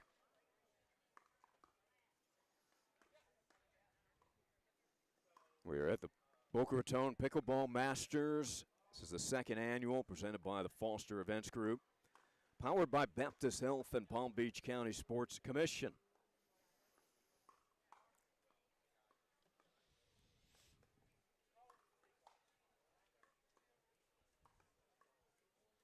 For the game, DeHart, open stance serving.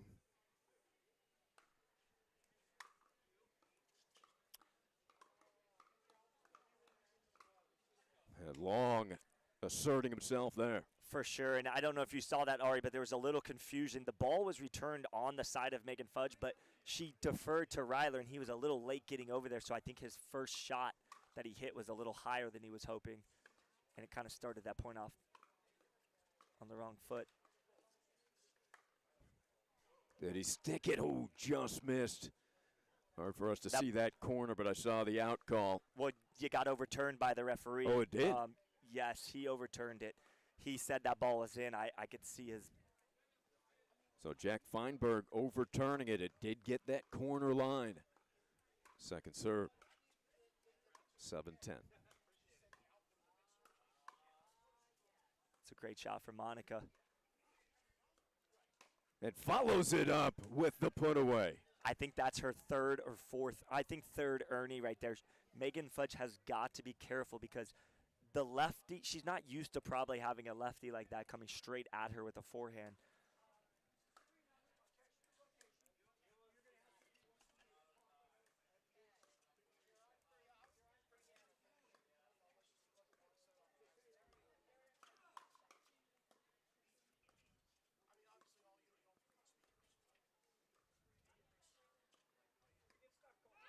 Ooh, they win the game of patience.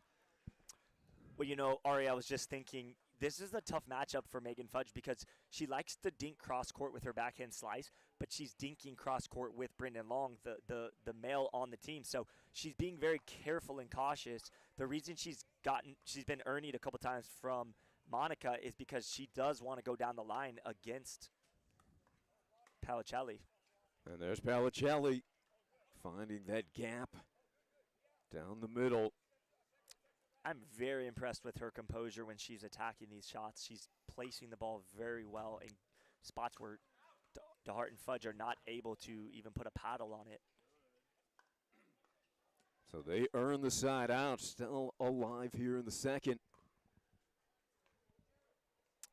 I believe it's 8-10-1 at the side out here. That is correct.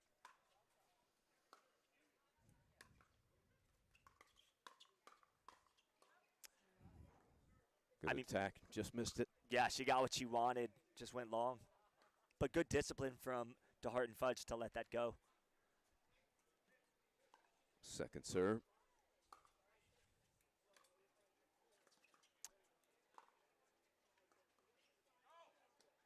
Oh, what a save. She's able to get it. And it turns into a point, 9-10. That's a big point. That could change a little momentum. You know, you almost hold your breath when you're Ryler DeHart hitting that ball up against the net, hoping and praying that that ball doesn't come back, but it did. May have surprised them a little bit. Maybe it was just too close up against the net to return, but I think it surprised everybody. definitely surprised me. She got it over with ease.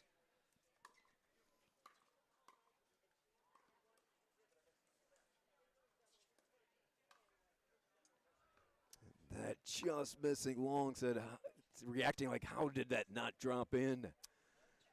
You've got to pull the trigger to make some stuff happen.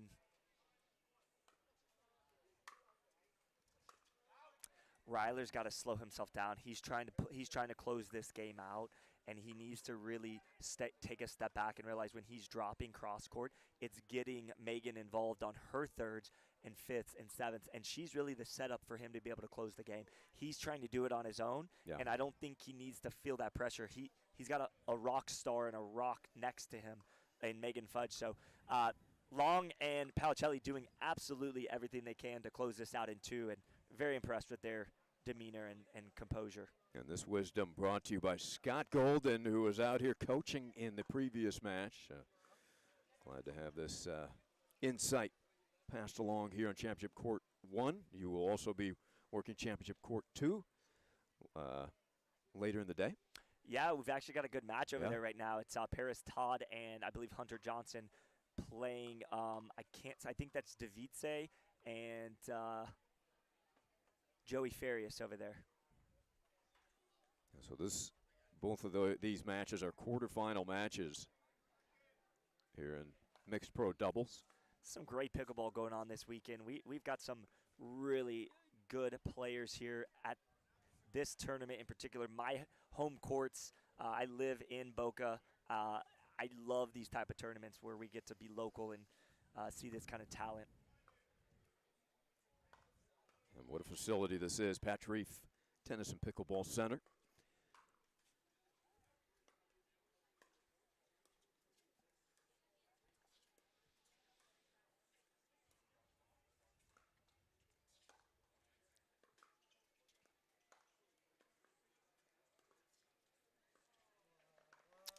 They get the side out.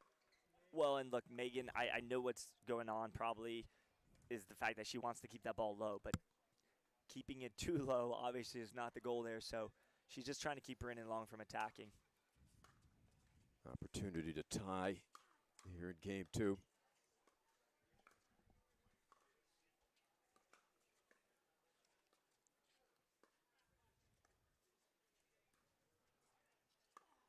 ATP is deep. Out. You hear Long saying it's going to be out. And Monica pulled the paddle back. Really good discipline to let that go. That ball looked like she was going to get it in. And all of a sudden, they have the lead. Long and Pellicelli looking to wrap this up here in game two. I can't help but think, Ari, that she was still thinking about that around the post that she missed when she hit that return into the net. 11-10-1 for the match. Big turn of events. Oh, they'll have to get it done on the second serve. DeHart and Fudge led this game 10-7. Really smart return there from DeHart as he got it all the way over to the right side of Pellicelli's body, making her hit a backhand return, or third.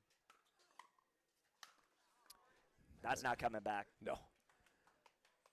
And they get the side out, remain alive here in this match. All right, let's see if DeHart drops this third instead of driving. He's had some success throughout the two games, but I want to see if he's going to drop the ball and be patient here. Yep, there it is.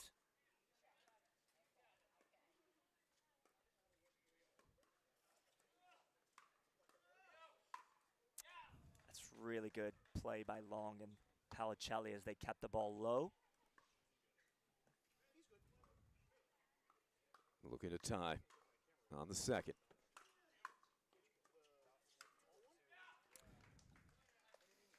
Pellicelli is really impressive right now. She is playing at a premium level.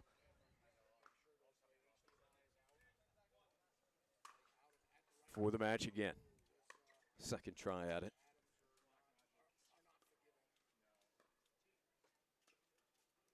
Trying to get over to her backhand. She's got great footwork. Look at that foundation. There And it is. the intimidation of the potential Ernie, and they wrap it up 12-10. What a game that was. What a second game. So 11-5, 12-10. It's Long and Pellicelli marching on as I think we can call that an upset as they take down Fudge and DeHart in very solid fashion. We will have more to come here on championship court number one here. Long and Pellicelli marching on in mixed doubles. We'll be back.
Side out to begin here. This one to get into the semis. And Lika, Lee Whitwell against Jack Foster and Amanda Hendry.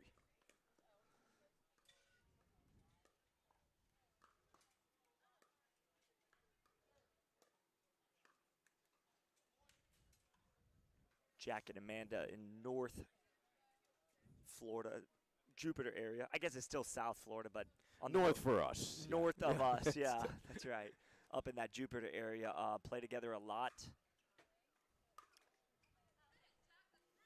Yeah, they had a long three-setter, 11-8, 4-11, 11-9, defeating Davidson and Oshiro to get here.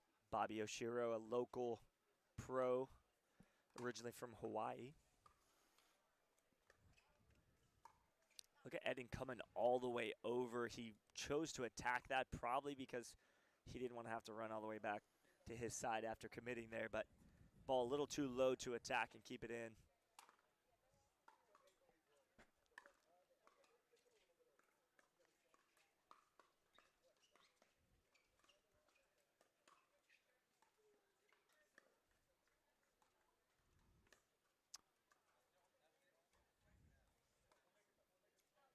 Just missing. It was Lika and Whitwell defeating Hall and Cullen. An impressive performance, 11-6, 11-4. You did that match earlier on this championship court for anybody that was watching. You were coaching? I sure was. She likes to have me over there on the sideline to see stuff. Sometimes when you're in the heat of battle, it's hard to see things. So I can just give a little bit of perspective. You did not get the W as the coach, unfortunately. Yeah, I guess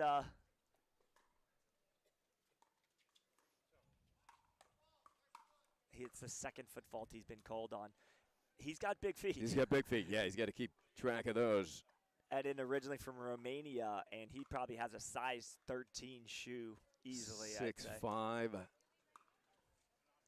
Slimmed up a little bit, probably 220, 230 now. Yeah, Maybe. he could still play tight end, though, in the football field. I always told him he should go for UFC or tight end in the NFL if he doesn't want to pursue pro pickleball, but he's a heck of a pickleball player.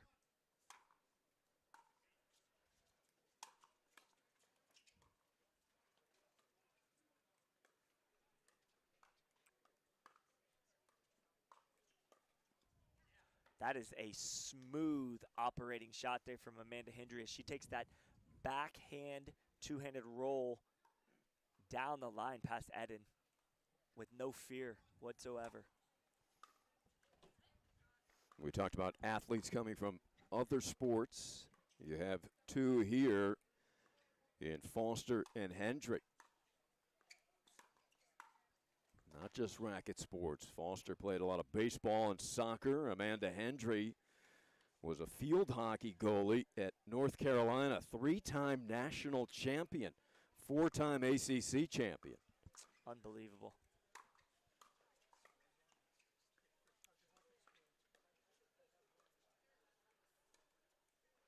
Jack Foster coming in young into pro pickleball, really made his mark in singles at a very high level, really beat some big names a few years ago and carved out a name for himself. And now he's starting to play men's doubles and mixed doubles. He found a great partner in Amanda Hendry.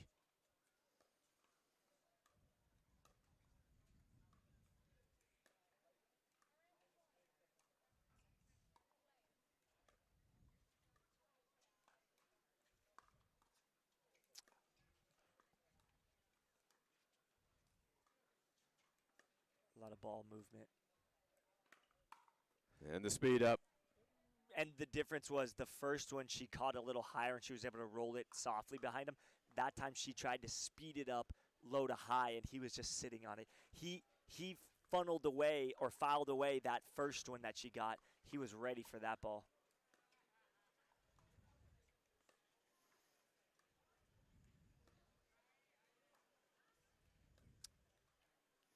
You talked about Foster, electric singles player. How do his skills translate to the doubles court? Well, for one, he can track every ball. I mean, I don't mean this in a negative way at all, but he doesn't even need a partner to track the ball down. He can run the whole court.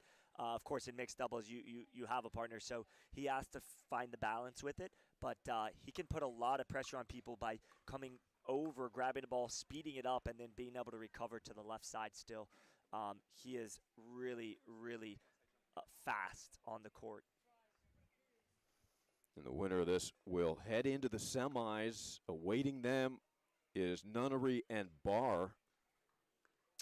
Not surprised that's the team that's waiting, as Rob Nunnery is a seasoned veteran, has played pro pickleball for several years now. You know, if you follow his journey online, he decided he was going to be a pro, and he made it happen. And he does come from, I believe, a tennis background. But, you know, to make that decision is one thing.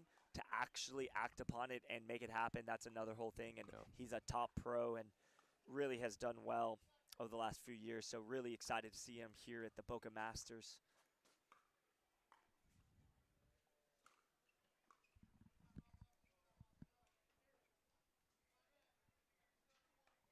Three serving one, says our official Tom Tadler.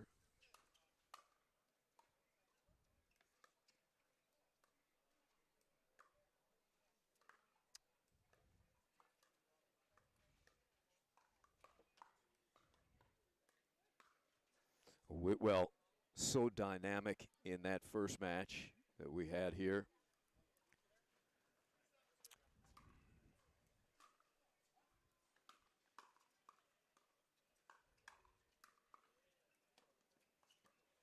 Oh, look at that. Oh, there's that speed you were talking about. First the reset, somehow transitioned in a second into offense. I mean, what do you even say about that? That's just pure athleticism. He reads the ball so well. He could tell that Lee was coming down the line, and he just made an abrupt stop.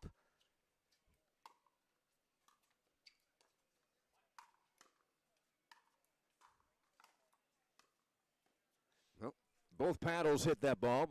Connected, they'll take it for a point. Yeah, and I actually think that Amanda, had it not clipped both paddles, she probably would have gotten it, but it threw off the speed just a little bit, almost like a change-up in baseball. Yeah.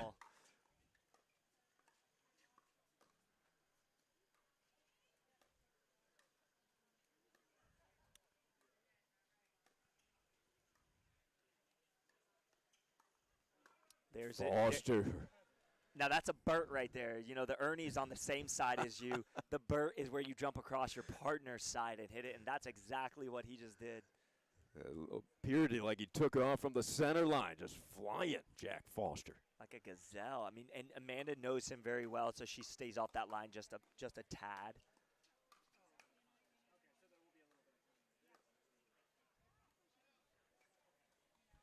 Talking with Amanda Foster's mom at a tournament recently, you know, Amanda really prides herself on playing solid defense. She was a field hockey goalie, I believe, like you touched on, high-level field hockey. So she really enjoys defense. They're going to have to play defense against. Foster does the drop. Lika. What a point. Yeah, Foster read my mind. He looked right at it right there, and he goes, you got to put that away. She had an amazing opportunity to slam the ball at Lika, and she chose just to tap it at him. And at this level, you have to close out points when you get the opportunity. And he may not look fast, but he is. He's very smooth for sure. Just wide. Foster appealing. The official Tom Tadler said, I agree, it was wide. He was actually looking to set up another Ernie. He was rolling it, and he was moving right to that jumping Ernie. One thing for viewers at home watching, if you go for an Ernie, you have to make contact with the ball on your side of the net. If he were to jump through the air, miss the ball completely or not even swing at it, and cross over the plane of that pole, he would be called for a fault. So it's a very delicate situation. You have to make sure you time that right and hit the ball on your side.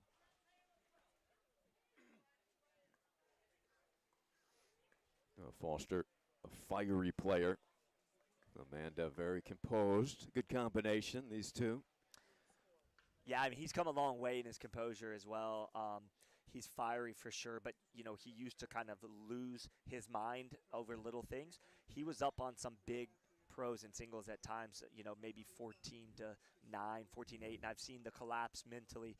He has really worked hard on that part of his game. He's always had the physical skill set, but I think learning to mesh both worlds so that you can play at an elite level, that's what the elite players are able to do, and I think he's come very, very far in that world. Really proud of him for working on that part of his game. Critical, but not an easy area to improve. Mental anguish sometimes.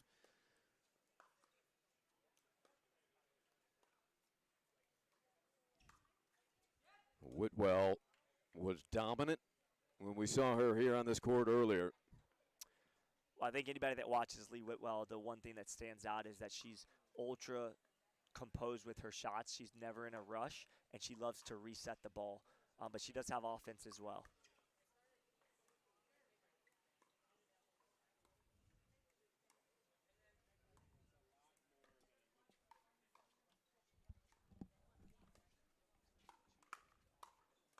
Lika right down the center line, setting it up with the first initial out wide ball.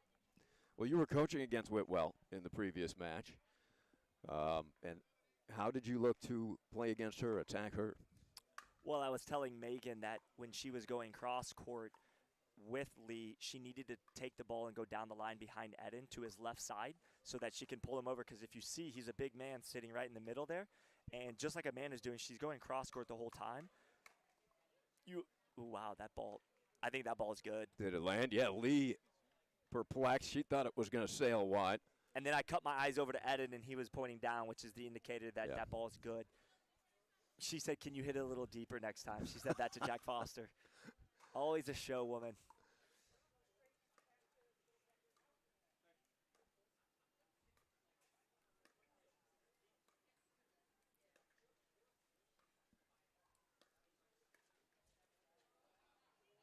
Lika questioning himself there. Upset, missed that one. Try to get the score here. 8-7-1.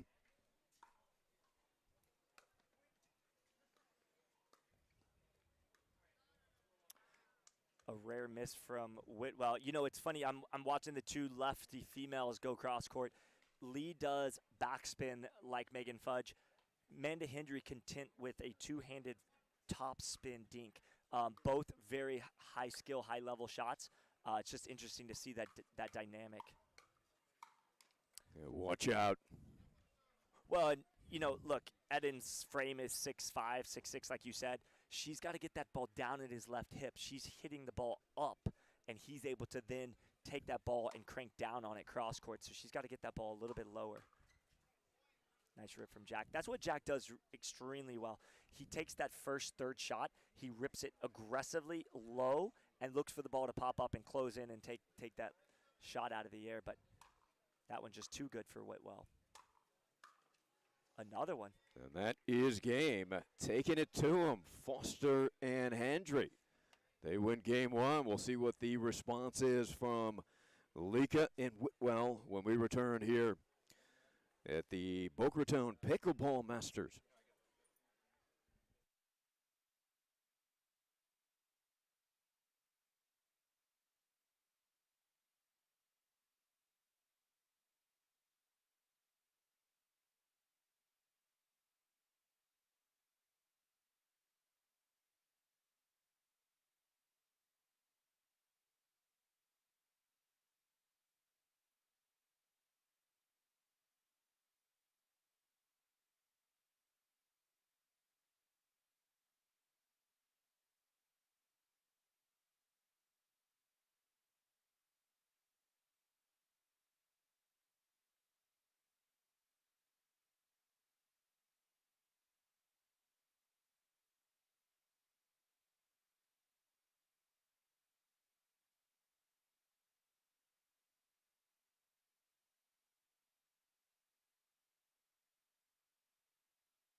We are back here, the second annual Foster Events Group 2023 Boca Raton Pickleball Masters powered by Baptist Health and Palm Beach County Sports Commission.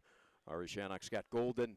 And Scott, we just heard Carl Foster talking about the Celebrity Charity Pro-Am this evening. You're going to be a part of it.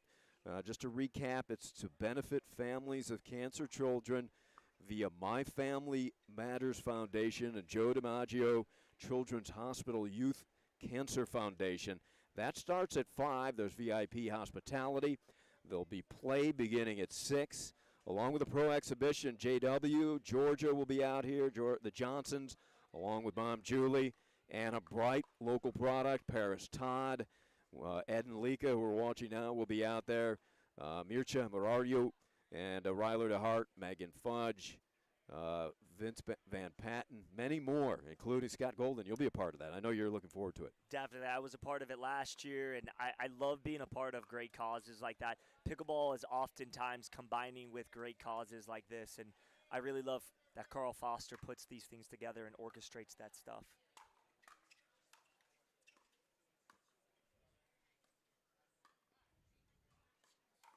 Turning up the speed. First point, second game.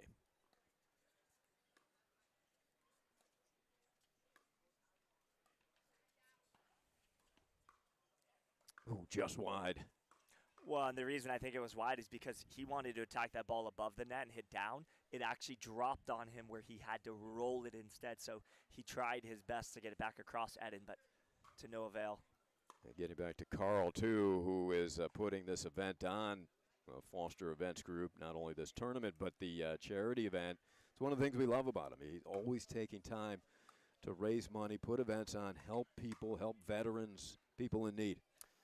Yeah, if you know Carl Foster, you know he's been around a long time in racket sports. He's part of the Delray Beach Open. The voice of the Delray Beach Open tennis tournament. Yep. Absolutely, for sure. And he's got a lot of things going, a lot of irons in the fire. But nice attack there from Lika. He's got that reach. He doesn't even have to come over. If that was me hitting that, I'd have to take 2 more steps over to the right to get that ball like he did. He just leans out and he rolls that ball with such precision.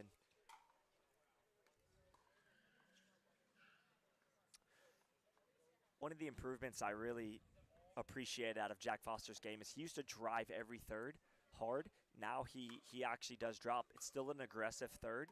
I call it a drive drop because it's a combination of the two, but he really has mended and blended that to work for his game. Why do you call it a combination of the two? Because it's a fake almost? It looks like he's coming at you and then he drops it? Well, no, it's more like the pace of it. It's Okay. It's still a drive to me, but it's got some change in elevation, so it's not like your typical drop where it kind of floats in.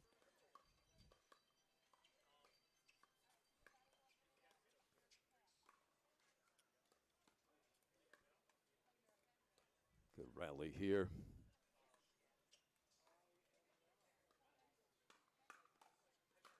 Speed up and a big yes from Hendry. Well, and this feeds right into her strength, which is right there. She sits on that forehand with a short backswing, and she just fires the ball at Eden's left hip. So she's gaining the upper hand when she's able to do that.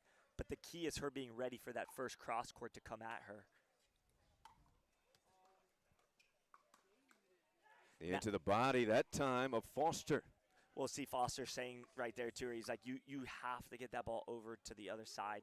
I don't know if I think she's listening to him, but he is probably giving good advice. It's just maybe his delivery she's not really fond of, but he is giving her probably good advice there.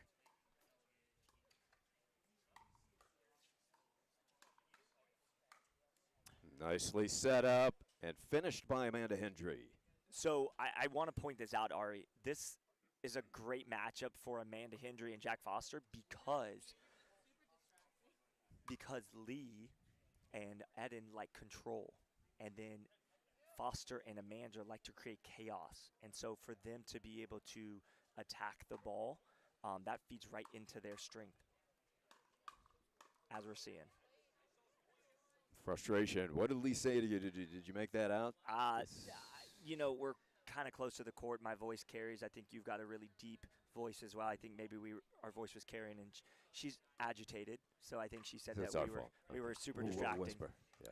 She missed all those shots because of us. That's what she was saying. But truthfully, I understand. She wasn't upset we were giving her all the credit in the previous match, though. That's right. When you're losing, things tend to be looked at a little bit different. She's great fun, Lee Whitwell. No, I think Mom's listening at home, and we want to say hello as well to Lee's mom. For sure, and we can't take that stuff personal because we're here trying to do the commentary. I oftentimes I compete as well, so I understand the focus that they have to have, so no big deal. Ooh, a break there. Clipped the net, and that sent the timing off of Foster's attack. I think Amanda was kind of frozen there, too. She didn't really make a move at it.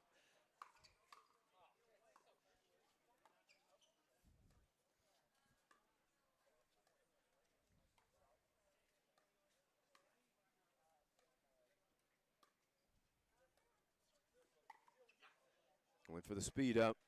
Ball did not come up for Lika. Again, credit to Hendry for keeping that ball low enough that he could not attack it. 4-3-2. Two-handed rip right into the net.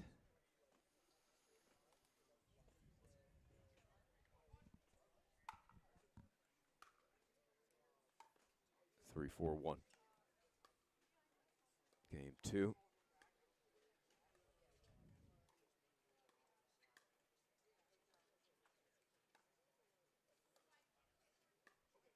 They wrapped that, pulled it just an inch wide. Second serve. Looking to tie after 11-7. Foster Hendry in the first.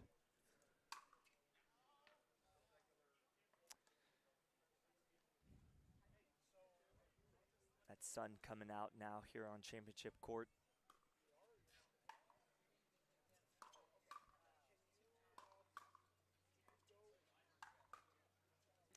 That's that defense from Amanda Hendry. That's that goalie defense, but this one goes through the wickets for a goal or a point. I love it. Through the wickets. Great put away there from Whitwell. She knows exactly what to do with that high ball. She's got those strong wrists, hands, volleys. So accurate.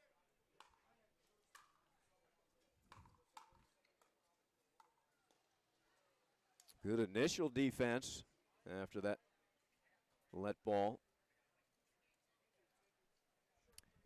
Yeah, oftentimes when it clips the net, it's hard to win that point.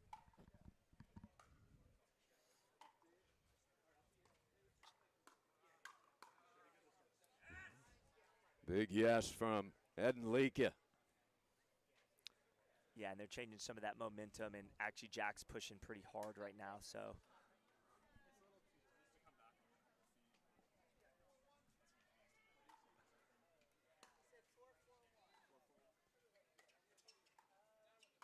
There's another Burt. Ed and ready, though. Oh, came back somehow. Whitwell. Look, he's over in front of a manager. He said, watch out. He's moving everywhere. That's what he does, but he's got to get that ball down. Yeah. Put his partner in a bad position there. Look. Hendry took it on the foot, and she's letting him hear about it. Well, yeah, she's not happy. And also, you know, I'm not a female mixed doubles player, but from her perspective, I can only imagine that's hard to scramble like that because he's on one side, then he's on the other, and he's kind of bumping her out of the way. Even speaking with Megan, you know, Casey Cullen, the first-time partner that she had, he's very aggressive, just like Jack Foster is. And so as the female, you have to be ready at all times. You can't be on your heels and just be sitting there. So I think the conversation is probably – which is a bit animated right now. But for sure. I don't know if the cameras can pick that up over there, but they definitely are having a healthy conversation over there. But look, Jack's going to be Jack. I've known Jack for 3 or 4 years, and he is not going to change his style of play for anybody, including his girlfriend. So, you know, he's got to maybe open up his mind there and listen to what she's saying too, and not just be closed-minded to what she has to say, because she's seeing things also from her perspective, and he's got to maybe meet her halfway in the middle there. Yeah, well, she knows him better than you do, and I think she knows how to deal with him. Yeah, for sure. And look, they won game one, so it's not like Right. it's not like they're just getting destroyed out there, and the frustration's not from that. I think it's just them figuring out how to get on the same page. 5-4-1. Confirmed score. Difficult for us to hear. We apologize.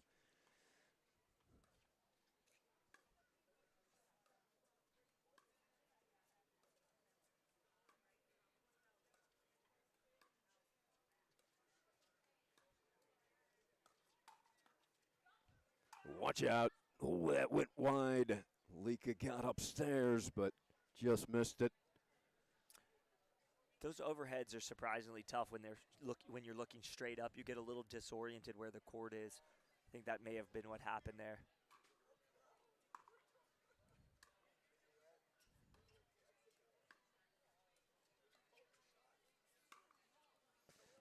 It's a high degree of difficulty there, Scott, to pull it off. Well, I think they're having a little. They're smiling at each other because he thought she was going to rip down the line. She actually ended up going back middle, but hit it low. But they just kind of had that little grin at each other.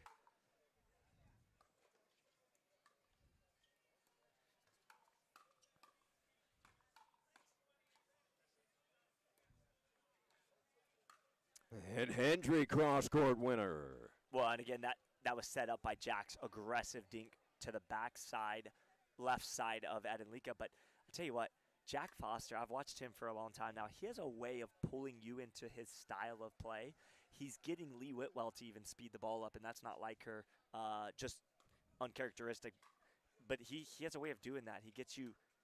He kind of gets you out of your game and into his. And there's evidence of that. That's a ball she'll put away 9 out of 10 times. 100%. And he has a special talent for getting you into a wrestling match. And he likes that ball sped up. He likes to get into firefights with you. And he's got a girlfriend that is unbelievable defensive player, so it works out well.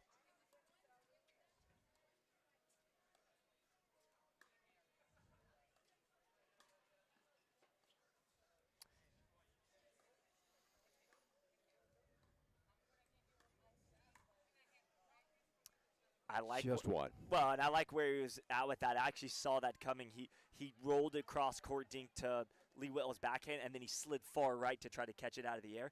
It was set up. He just missed. So he got exactly what he wanted when he set that ball up perfect.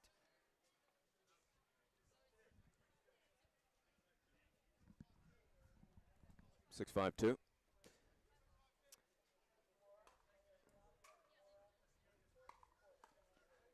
What do you think of Foster's serve? I feel like it's underrated. That ball's got some pace on it off the bounce. Ari, it's definitely not underrated to me. I had a hard time returning his serve. He hits a lot of power on it. If you haven't faced his serve yet, when you face it, you will feel how much heat he brings. He really tries to set up his third and his fifth shot with that big serve and getting a weak return halfway up the court.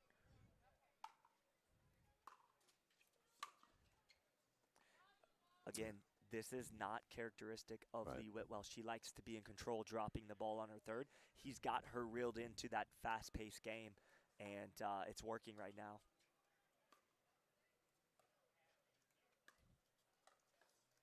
Redirect. Well done by Hendry. Such a good shot. She's fearless. She's got ice in her veins. She is absolutely not afraid to go down the line on the guy. You have to keep the guy honest by going down the line every once in a while.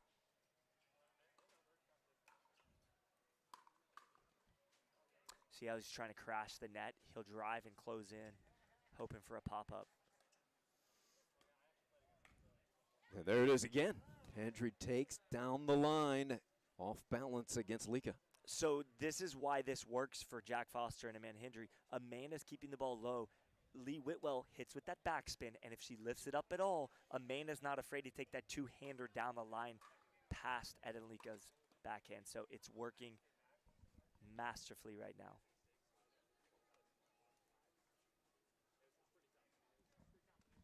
8-5-2.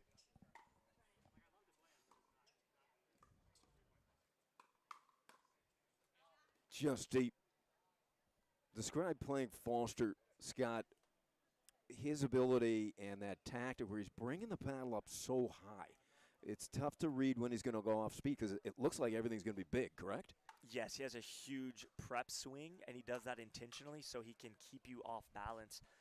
He can dink off of that, and it's a rhythmic thing for him as well. He really plays, I think, different than any other pro that I've seen. But he's so aggressive, and aggressive can work as long as you're in that rhythm and that mode. And he is in that mode right now. He and Hendry looking to wrap this up here and move into the semis. Yeah, they've definitely flustered Whitwell and Lika. And as you mentioned, I mean, points ago, that Foster was taking Lee out of her game. It was just such a dominant performance here earlier on this court. Well, the difference is Jack has the ability to speed the ball up from anywhere on the court. He also gets deep serves and deep returns with pace, which cause Whitwell not to be able to be in control as much as she would like. So she's kind of on, like Jack Foster with a little bit of He thought it was controversy. in, yeah. But Todd Tadler said, nope. Well, actually, I don't didn't- think he even, I think he said he couldn't tell. Or did you see what he said? I thought he said he couldn't tell. No, I agree. He said, nope, I could, yeah. He couldn't overrule it. And often, not to defend the refs either way, but the refs are oftentimes watching feet at the kitchen for the foot faults, and so they're not always able to see the ball. The rule of thumb with the referees is if they can clearly see the ball to overturn it, they will. If they do not have a good look at it, or if they are unsure of themselves, they will not overturn that Yeah. call.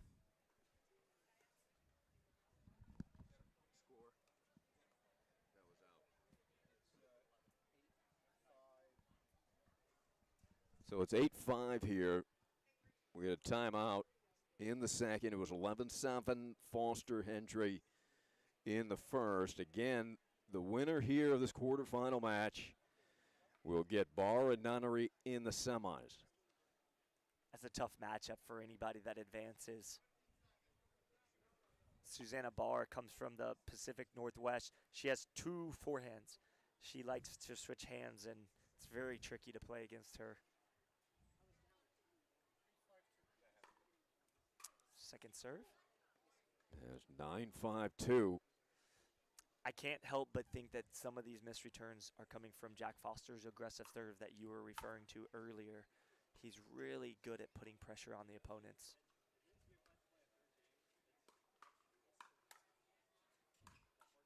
Nicely done. To your point, do you see how when he gets that big windup, you don't know, he Yeah. holds it, and you're not sure if he's going to speed it Almost up or put you on their heels, right? 100%. He's doing a great job of keeping them on their back heels. Now, So- great response from Whitwell. Yeah. Well, they needed the side out there. Stay alive here in the second.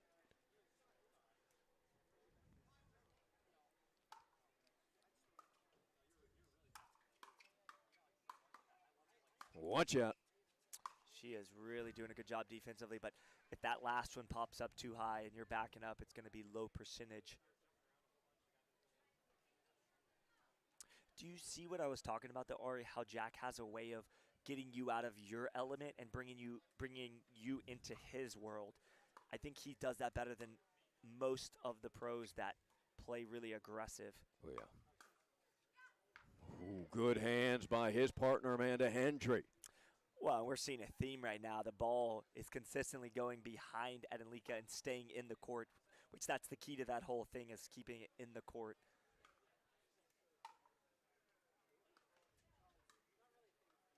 That's there the it is. intimidation of Foster, and that wraps it up. 11-7, 11-5, so it's Foster and Hendry moving on to the semis where they will get Nunnery and Barr. That will be a good one. We'll have more action here coming up on Championship Court 1. This is the second annual Foster Events Group 2023 Boca Raton Pickleball Masters.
All right, let's go. Semifinals.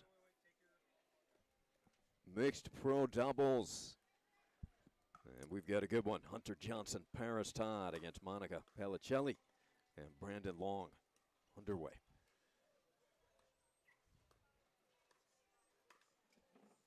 A little help from the net for Paris Todd. She doesn't need any help, does she, Scott? I don't Off think a Triple so. Crown victory over in Punta Gorda. Yeah, great start to the year. If you can Triple Crown in any tournament, that's a pretty big accomplishment. Her partner, quite a start himself. Couple of golds there as well, singles and mixed. Yes, him and his brother took bronze. They were in an absolute knockdown, drag-out bronze medal match where they came up just a little short against some local guys, Joey Farias and Andreas Siljeström.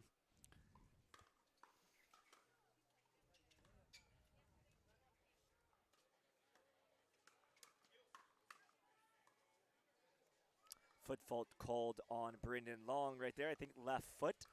He was not sure that was the case, but she's explaining. Sometimes the pros ask, they want to know what foot faulted to see if the refs really saw it. They want to confirm.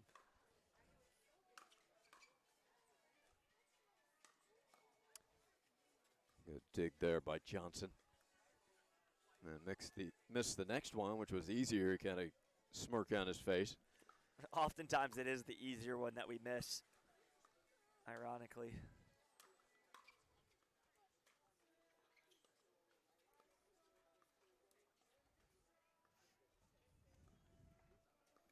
Well, we saw Long and Pellicelli so successful in the earlier match with the victory over Fudge and DeHart, 11-5, 12-10. How do you think they match up against this team? This is going to be a tough matchup. To me, it's going to come down to the unforced errors because Todd and Johnson aren't going to make a lot of errors themselves. They're going to force the other team to make plays. And if they can continue that type of play right there where they can attack and put some balls away, they'll be in good shape.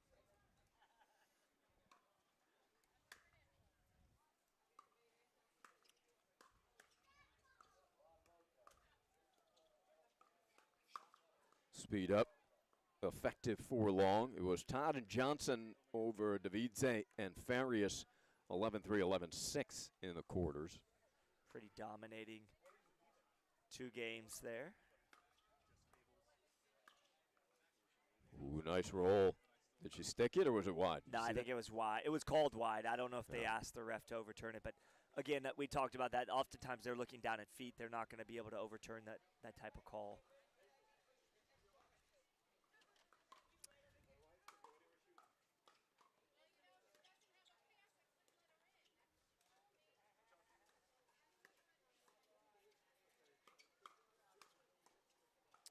Well done.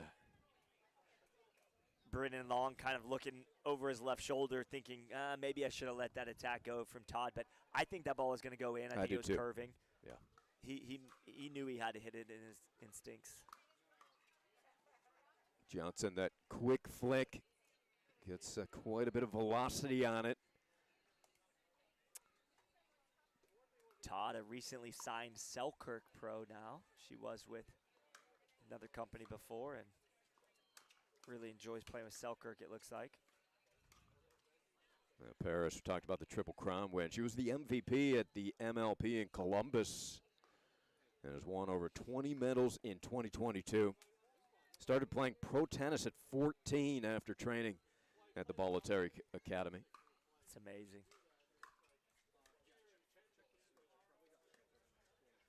I would imagine even with the intensity of pickleball, like they're so used to this high intensity, high octane type of environment that this is probably almost a fun transition for them coming into pro pickleball.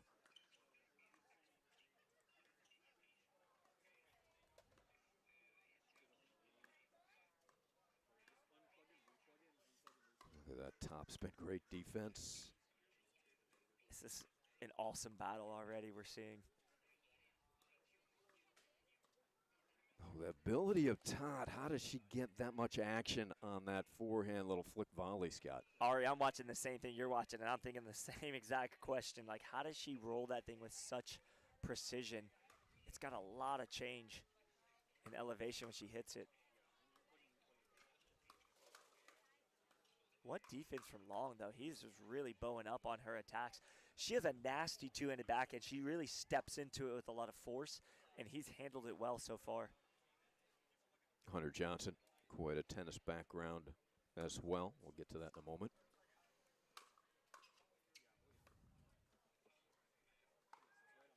Hunter was ranked 250th in the world in doubles. 2020 played in the Delray Beach Open tennis tournament. We talked about Carl Foster's the voice of that tournament. But that was in 2021.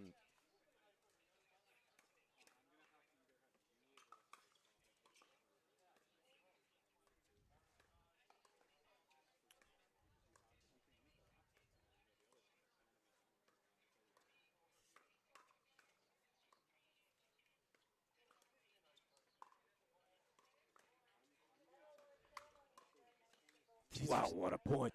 This is some unbelievable pickleball. I'm just sitting there watching this thinking, man, this looks like it's in fast forward right now. But they are in real time, and it is very fun to watch, Ari.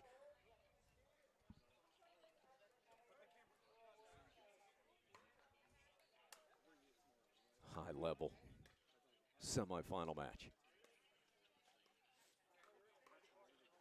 It's that roll getting Monica on the defense, and Hunter Johnson takes advantage.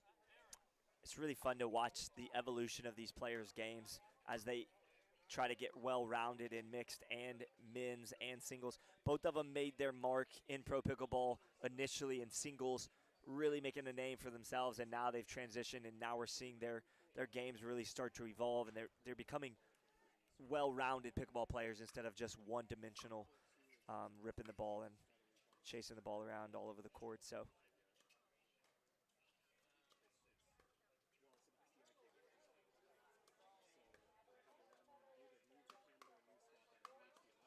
such good D, amazing reset. Oh, can't get that one back. I think it's just a degree of an inch or two. It lifted up just a little too high, and when you can get that ball hitting down on it with such force, it's going to be hard to get it back and keep it unattackable. Getting back to that Delray Beach Open, interesting. Hunter played with his twin brother Yates, and they actually played Christian and Ryan Harrison, who were brothers. Are brothers? It's probably pretty rare, I would think. I don't know how much they play brothers against brothers, but I feel like that'd be a pretty big deal. Hunter played tennis at SMU. They're out of the New Braunfels area. Small fact, I used to live in San Antonio, Texas for about 4.5 years. My dad was military, so I played against New Braunfels in football, and very familiar with that area. So, and they have a chicken and pickle there now as well.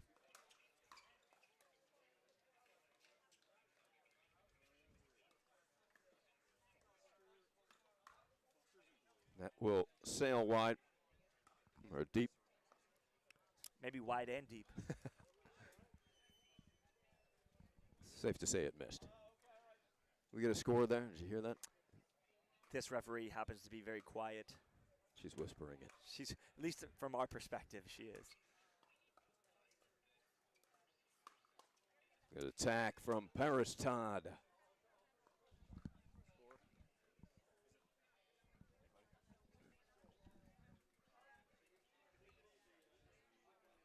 Todd serving, game one. Hunter, big wind up, grimacing, upset with himself. He got net. Yeah, I think the tendency for Hunter Johnson is still to rip that third, and he's got to drop a bit more in doubles. Oh, boy. Paris Todd doing the splits, the agility.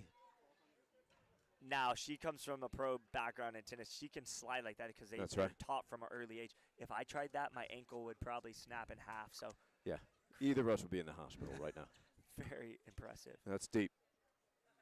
Good yeah, they lead. learned that technique growing up playing on some clay as well, that sliding ability, and then they've taken it to another level, able to do it on hard court. There's a pro on the West Coast in California named Gabriel Joseph. I don't know if you've seen him play, but he is the master at it. He's probably, I'm guessing 5'9", 140, and he's just a little fast lightning bolt, but he slides so well on hard court. It's very impressive. Deep return, but Johnson doing a nice job dropping that in, making it difficult for Long.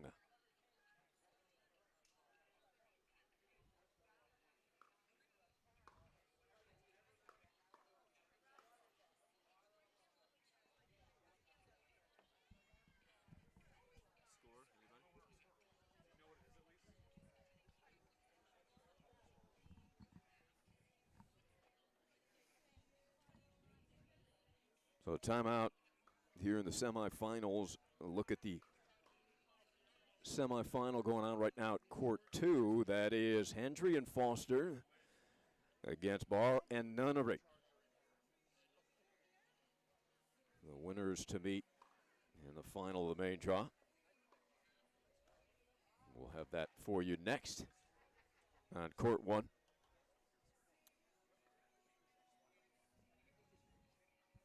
Beautiful day here in Boca Raton, Florida, Patch Reef Park Tennis and Pickleball Facility. 55 acres of beautiful land and park here, 45 miles north of Miami. Boca Raton, home to Florida Atlantic University and Lynn University. I got a score update, Ari. Johnson and Todd up 7-3 here in game 1. Okay. Thank you, Scott Golden, who had to climb the fence to retrieve that score. You do what you got to do. Her voice doesn't carry like yours and I's, as Lee Whitwell reminded us, but she's still after us. Sorry, we apologize, Lee. Sometimes I get excited about pickleball. My voice just gets a little louder, but I try to keep it down.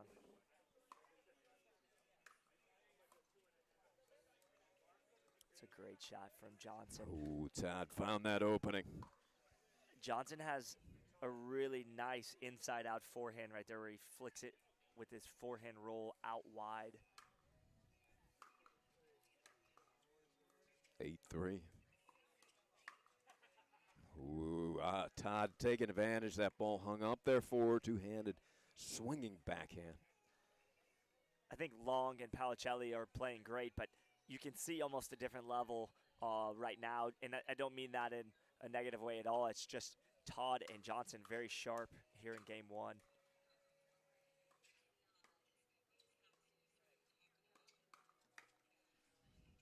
Well defended. Long read that, guarded the line. Well, again, she's attacking that low to high, which gives him a advantage if he's ready for it, which he was. Transition by Hunter Johnson. And draws the air.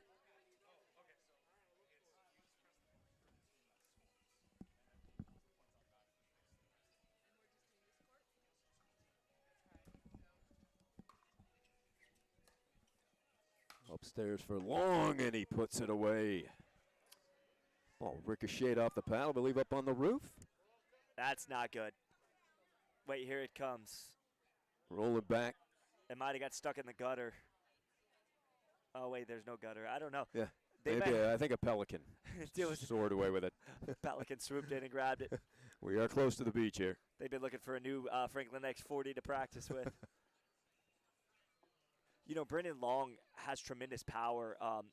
Like I said earlier on the broadcast, I've known him for a few years, and he had some back problems. He's a young guy, but he had a few back problems. He kind of worked through that and got that situated, and now he's really catapulted up into the pro levels, pro ranks. You've seen him over the last couple years really turn his game up. Hey, goodbye. Beautiful Ernie, and angled it off the court. That's not an easy shot, Scott. No, and that reminded me of Jack Foster, too. They took that big step to the right and then almost bait that shot down the line, and then he just shoots to it. And when that ball stays up that high, it's easier to get that angle, and he definitely made the most of it. Oh, a little confusion. Well, listen, that's going to happen even at the highest, most elite levels. But I think they're a new team forming, and that's going to happen a little bit more as they work through some of those kinks. Hunter was laughing, apologizing. Paris Todd was not laughing. No, you know what? Because she was thinking, I could have easily hit that ball. Why are you coming over here to?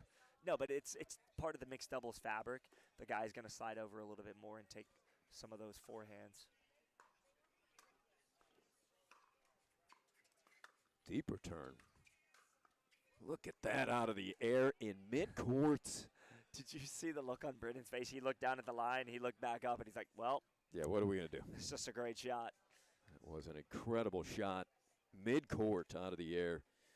Hunter Johnson and Paris Todd cruise in game one. We'll see what Long and Policelli can respond with in game two. We'll be back on Championship Court 1.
Game two, semifinals.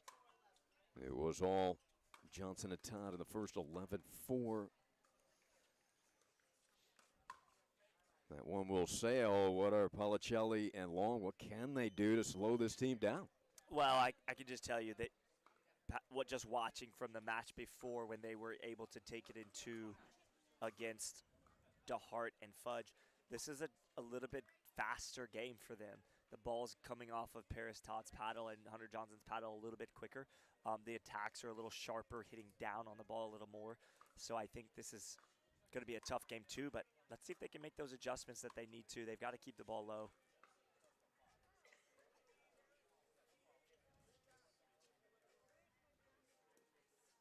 Turning up and getting help as well. Hunter Johnson doesn't need any help from the net.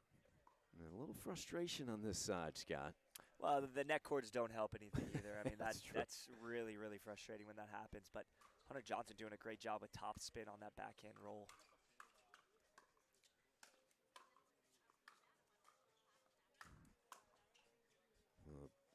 Great defense on the initial two, but that third one was a burner from Johnson. You can see the power that he possesses in that diadem paddle.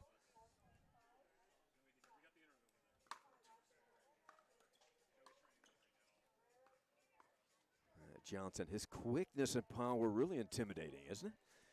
Yeah, because he plays a lot like Jack Foster. He's using the strengths of his singles game and carrying that over into doubles, where he can drive a ball low and then close in and put a lot of pressure. She knows she can't pop the ball up, so she's trying to hit a little bit lower shot, and that causes that unforced error.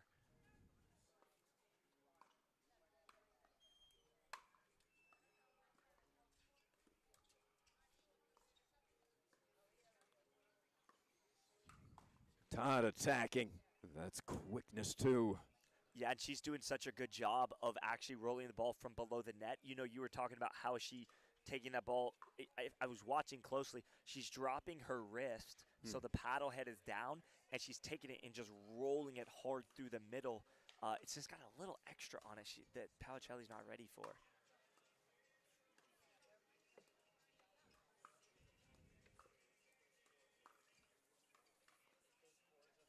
And misdirects it, goes up the line this time.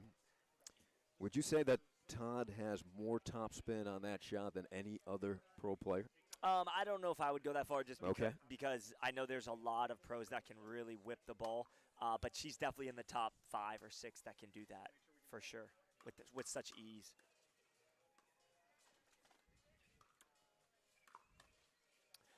And again, I want to be clear. I'm not saying this in a negative way at all, but Paris Todd's just kind of having her way. She's speeding up whenever she wants. She's completely in control. You can just tell. It's almost like business as usual. Yeah. When somebody's not intimidated by the opponents on the other side, that's a scary thing because she's just taking every ball she can and speeding it up. And it's really showing in game 2 right now. She seems way too comfortable. Cross court, went into the body, then goes cross court. Hunter Johnson just softening his opponent up. Yeah, I think, again, they're taking the ball off the bounce. Even if it's below the net, they're not scared of the counterattack. So they're just really speeding it up as many times as they can. I think, listen, Paocelli played amazing defense in the round before. But, again, this is just a little bit different level. The gear is turned up to, 5th gear instead of 3rd gear or 4th gear. So I really think that Todd and Johnson are comfortable. And when a team like that can get very comfortable, it's not going to be a good situation for them. So, and it's a quick half dozen points up on the scoreboard for Todd and Johnson as they try to secure a spot in the main bracket final. Yeah, we're creeping up on 4 o'clock, Ari, and things are really starting to heat up on the court here at the Boca Masters in Boca Raton, Florida at Patch Reef. There was plans, and I don't know if there's still plans. I don't want to speak out of line, but at one point, Patch Reef was looking at building like 18 dedicated courts just off to the right of us. I don't know if that's still in the works, but either way, they have done a fantastic job here on Championship Court, making these dedicated pickleball courts look absolutely amazing.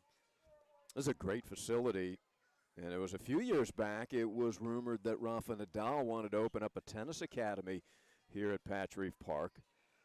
That did not end up happening, and now, yeah, it's a great home for pickleball as well. Pickleball has really taken over the world by storm. You've got a lot of celebrities starting to buy into the hype. So they get the timeout side out. They got to make a move now, down a game, trailing love 6. Yeah, it's been uphill sledding so far through a game and a half.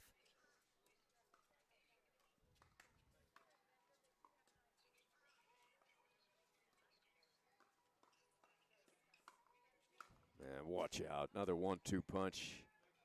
Brendan said he couldn't see it. She wanted to call it out, but I actually do think that was in. I think it got the line, didn't it? Yes, and I think it was so close and so fast she couldn't make a good judgment call. She's going to play it as in. Good sportsmanship. Oh, good serve, quality deep to the backhand. Hey, the ball doesn't lie. Maybe that ball was out. Maybe the next ball was into the net.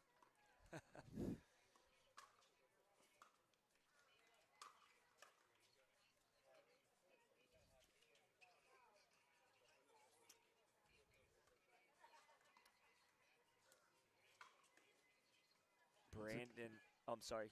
No, go ahead, Scott. Well, Brandon looking to create some stuff. He jumped for that Ernie and then set Monica Paocelli up nicely for that finish.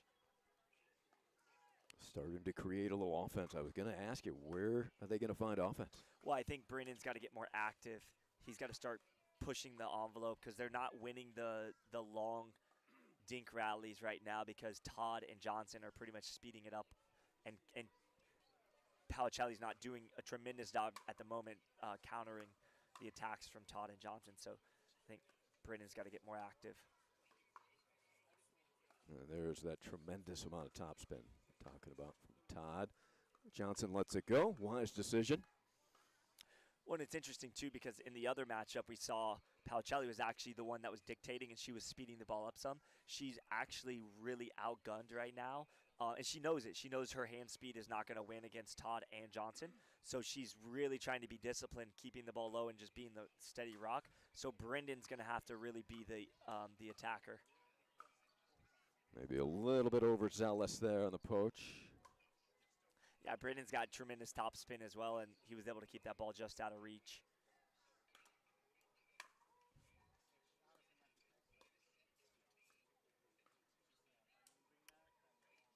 All right, they have another chance at it here. 2-7-1. And 2-7's not out of reach. They've got to get some offense going, though, in the next series or two.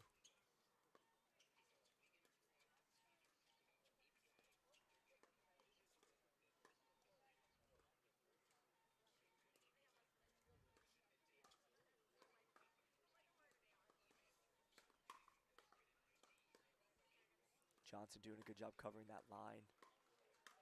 Ooh, Paris Todd able to put it away. May have sailed wide anyway, but Todd did not take a chance there. And she did that, Ernie, easily. I think the reason it's pretty predictable right now. Monica's definitely just going cross court, so she's just looking for that high ball to attack. Monica's got to change it up a little bit, get behind Johnson, maybe even attack his backhand, left shoulder. There's a dink. That's what she's got to kind of do to get Brennan involved. There you go.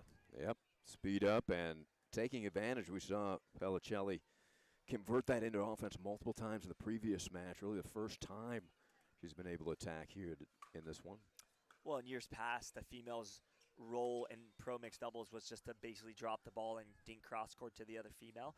That's no longer kind of the strategy. You still have to be able to do that, of course, but now we're seeing the game being sped up and more offensive, so the females have to keep the guys honest by going behind them some.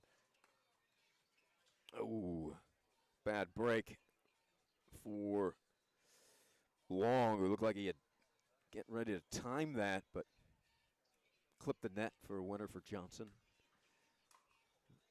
There's Paris Todd. The rip, and great defense turned into offense.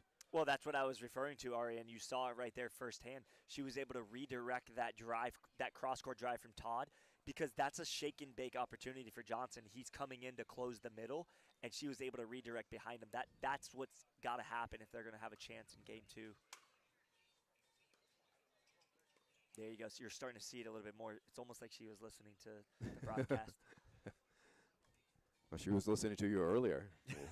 When you said DeHart and Fudge were going to come back, she kind of smiled and said, I don't think so. Yeah, she was definitely more motivated after I said that. Oh, that's nice. Down the line redirect by Johnson.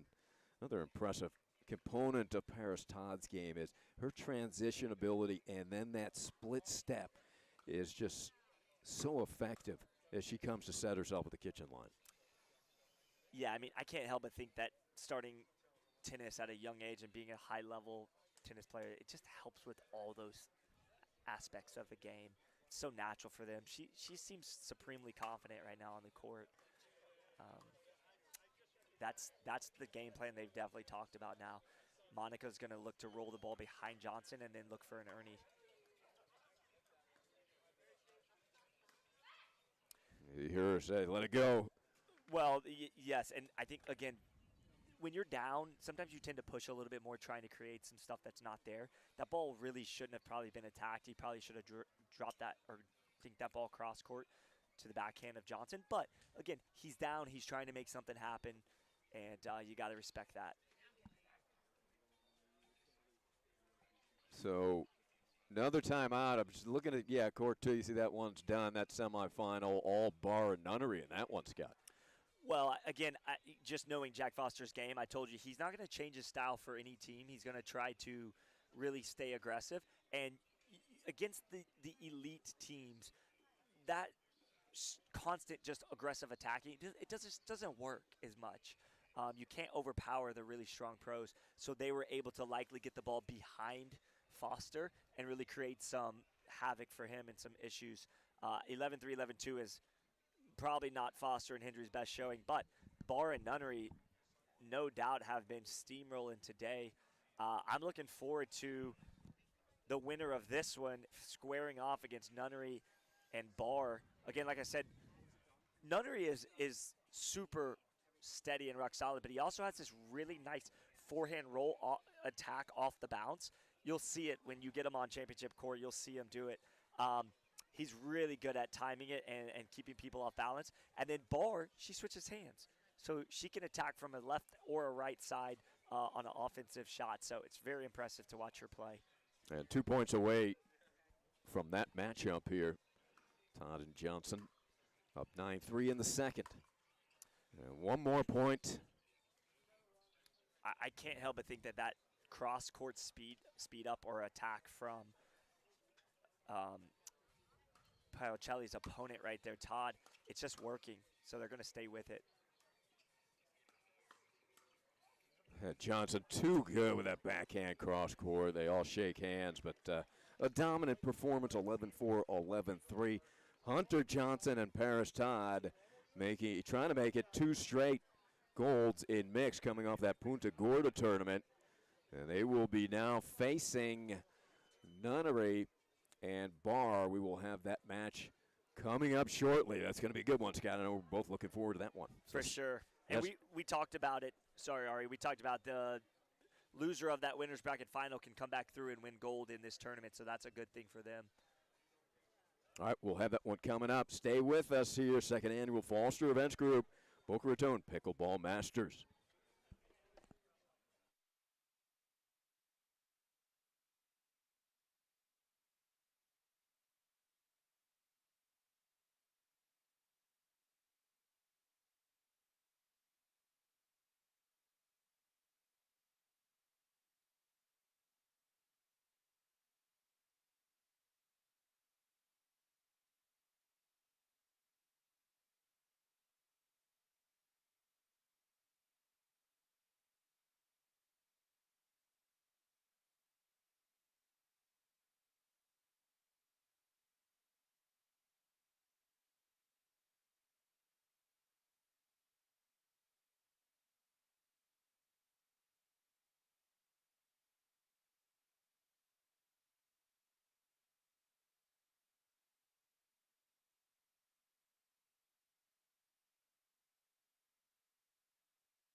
Thanks for joining us here in Inside World Pickleball YouTube channel. Just wanted to give you a heads up. We're going to stop the stream for about 5 minutes. We're not going to miss any action. We just need to stop it for 5 minutes, so stay with us. Thank you.